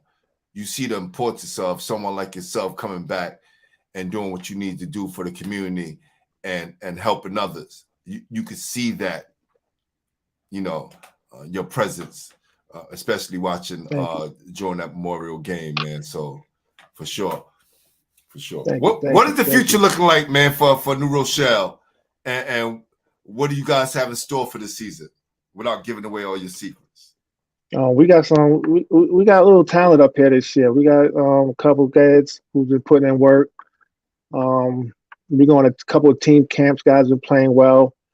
Kaz, Malik, Lil Isaiah, Matthew. We got some nice guys. We got some nice talent coming up. And I always tell them, man, as long as we play together and play unselfish, I think that's the biggest thing. We go kids today just playing unselfish. We don't care. We'll get it done playing together. But and we got some nice little younger kids, in 6th grade. I'm seeing these kids playing 6th grade. They was at my camp this year, and it was a battle every day. Mm. It was so bad. It was good to me. Let me not say it's bad. Right.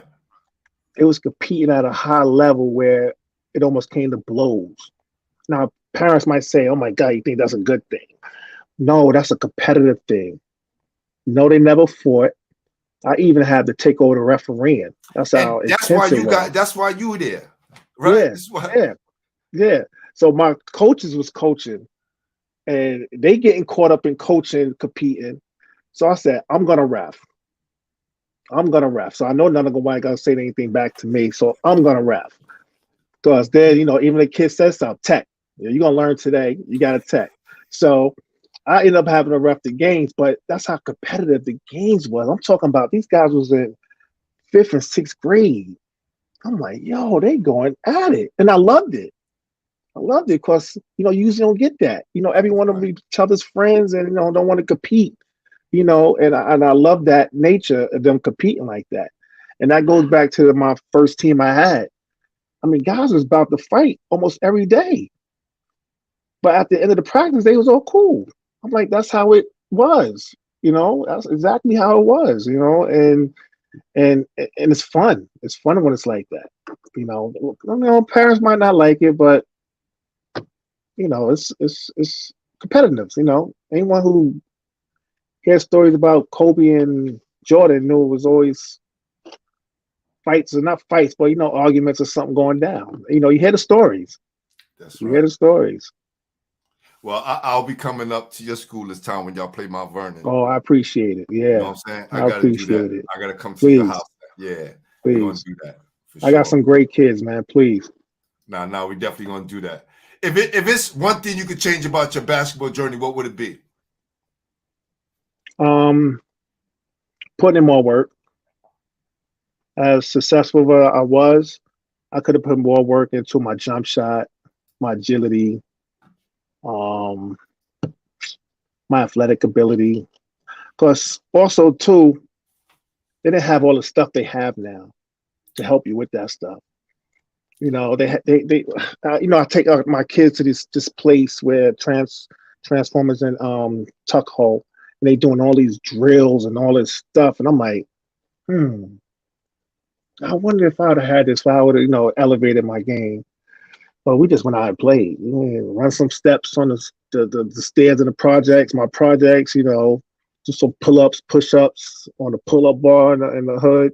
You know, that was our workouts, you know. Playing tag, playing other Playing sports tag, without yeah, playing training other sports. grounds. You Yeah. know? So it was different. But if anything I could change about that, I'll probably say put in more work. Okay. And you know, I put in work, but I could have put in more work. I could have That's put in dope. more work. As successful as I was, I could have put in more. You know, hearing the stories about the greats, I could have put in more. Yeah. That's dope, man. Well, now we're gonna get into our top five. Top five. Top five.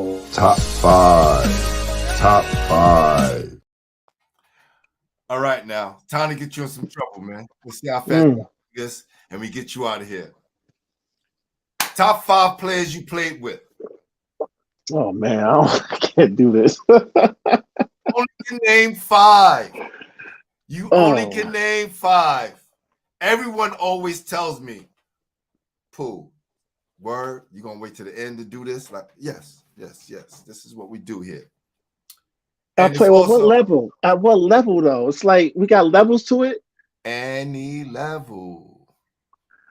Top five at every level, or just one level you name a top five? You only get five. I get Coach, five. yes. Who are the top five players you played with all time? Oh man. Because you know whoever you name, they're gonna name it. They're gonna watch this. They're gonna watch this. Excuse me. They're gonna watch this. Oh, top five. All time? Um,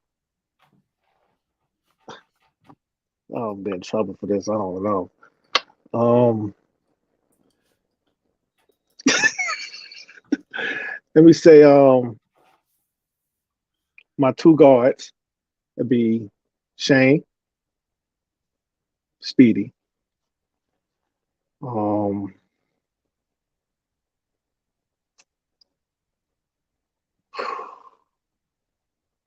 GE, Junie. Yeah, General Electric. Um, my college roommate, Calvin Name. Robinson. There you go. There you go. Calvin Robinson, And you got one more. Mike Martino, Buffalo. No doubt. That wasn't that hard, brother. It was, but as I was mentioning, I was like, nah, this is top five. Top And I five know I'm players. missing some, Yeah, but but you only can name five. that's it. Who the top five you played against? Ooh. Um, Jerry McCullough, Ron Artest,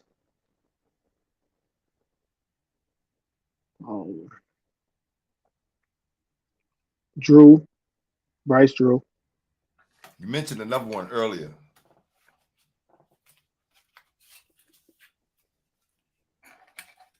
He was Top also, 5. I don't know if you said Oh, top 5. No, I want to put him top 5. Ooh, No. that's mean. Yeah, of course. No, I wouldn't. I wouldn't. Hey, brother, it's okay. It's Yeah, all right. yeah. All right. Who I say? Jerry, Ron Artest, Bryce, you said Bryce. Bryce Drew. Mm-hmm. How many more people I had problems Two with? more. 2 more. Played to get Kareem Reed Mm.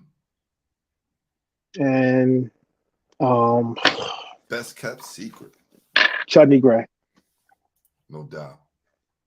I don't understand why they call him the best kept secret, because he was no secret. No, nope. It's like, you Yeah, knew you was getting that ass bust. Yeah, those are all guys that basically I had problems with. That's why I named those guys.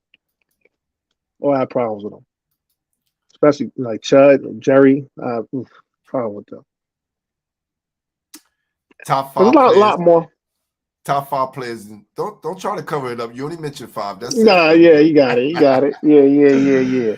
All right, let's go hometown. Hometown. Top 5 players in New York, Rochelle history. Top 5. Oh man, Dario Ross, Anthony Mason Jr., Jeff McDermott. How many is that? 4. You got one more. Wait, how I got 4? Who I say? You said Jeff. Dario, Jeff, Anthony Mason Jr., Ross. 3. I got 2 more. 2 more. Okay. Joe Clark and PJ Torres. PJ Torres. Yeah. Wow. So we need to get these guys. When you guys come on, I always tell you guys, you always want to nominate someone that you either mentioned or is from the area so they can get on the show. So, Coach, once you come on the show, you can nominate as many people you want. Like, you hit me and be like, yo, G, you need to get such and such. Blah, blah, blah, blah. You need to, such and such his story to be told. Right? And Important. Antoine Mason Jr. Definitely. You said Antoine Mason Jr.? I mean Antoine Mason. No, Antoine Mason. Aunt Mason's son. Antoine. He's not a junior. Okay. That's what I was getting. Yeah, Antoine. You mentioned him. You mentioned him already. Yeah, you mentioned him. Yes. I heard he's doing some great things. Yeah, little Mace. Yeah. I never seen him play. Is he still doing his thing? Tear New York up, man. What? Really? I haven't seen him play. Oh man, tear New York up. Yeah. MVPs everywhere. Yeah. I need to definitely check him out, man. Salute to Aunt Mason Jr. Had some battles against your dad. Antoine, Antoine's a poof. Wow. Beast, man. Certified, man. Certified. Well, you can always text me those names, man. I'm glad we got a chance to do this. And I always say this. People think, when they see guys coming to the show, we scheduled this yesterday. Nah, this is a long time in the making. Yes. And I'm glad to have you on, brother. I'm glad you're happy here, man. Knowing who you are already and then doing the research and doing the due diligence, man. I just want to say, man, oh man, you was one of our greatest players in New York. Thank you, man. Hands down. And that means a lot coming from, Rochelle, New York, 914, because, sometimes we get forgotten about. And, when I started playing downtown with Prime Time and everyone, they used to be like, yo, where you from? And I'm always been proud to say I'm from 914, New Rochelle, New York, man. And we got a lot of ball players up here in Westchester County that, really need to be recognized. And we got a lot of ball players, a lot of history up here. For real. Now, we definitely gonna make that happen. We have basketball heads. We are continuing to make sure we reach all of New York and make sure that we get these stories told, man. I'm glad we can start it off in a 914 with yourself. Yes. And man, we're gonna be rocking and rolling from here and on in, Coach. We're gonna All keep right. this line open. Call me anytime. I'm definitely gonna be on your heels too. Gonna All come right. see you guys play, and I'm gonna definitely call Coach Semino because I talked about that as well. Bringing Okay. some of the guys down and these schools in the city. Let's get Yeah, together let's do it. and Let's let's do have it. some. Let's do it the right way, man. Yeah, let's do it. All right. All right. Coach, man, thank you. I appreciate you again, man. I'm about to do my outro. We're about to get out of here. But All again, right. I want to say thank you for all the memories that you've given us, especially your hometown and all the people that you inspired from here to Buffalo and around the world, That's right. man. I want to say thank you, man. Keep doing what you're doing and good luck this year. All right. Thank you, man. Appreciate you. Thanks for having me on, brother. No doubt. All right. All right. All right. Peace. Peace. Wow. Time's flying, man. I had my East question scheduled for the amount of minutes I'll be talking for that process, man. But, man, sometimes you can't put a time limit on things. There's nothing like being a hometown hero. It's a lot of weight that comes with it. A lot of people can't handle that weight. Sometimes the weight of them pushes them in another direction. But for those who hold that badge with honor and get through it, no matter what the circumstances, it could be tough time in schools, it could be tough time with a coach, but you persevere and you get through it. Our guest tonight, he didn't let any of those things stop him. Because when he first started playing, he was an instant hit. And the only thing he had to do is keep listening to his brother and stay focused. And we all know what happened after he got that arm broke. It was just about basketball. And he took over New Rochelle by storm. 29 points. Became one of the school's all-time leading scorers. One of the best players in the state. And when schools were reluctant to give him a scholarship after his SAT scores, yeah, got his payback. University at Buffalo, 1,908 points. 3-time first team all conference. That's how you do it, my brother.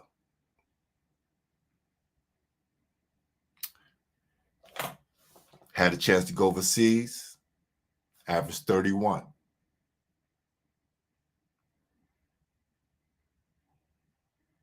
The world changes and he's forced to come home.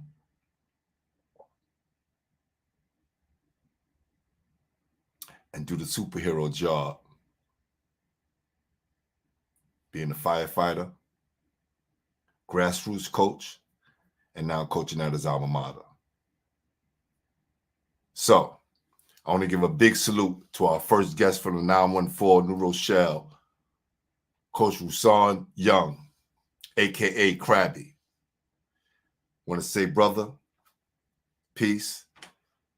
To all my basketball heads out there, thank you for joining us. Tell your friends to subscribe to the show, the #1 basketball show in New York City, Basketball Heads Live Podcast. We are the official home for New York basketball. Peace.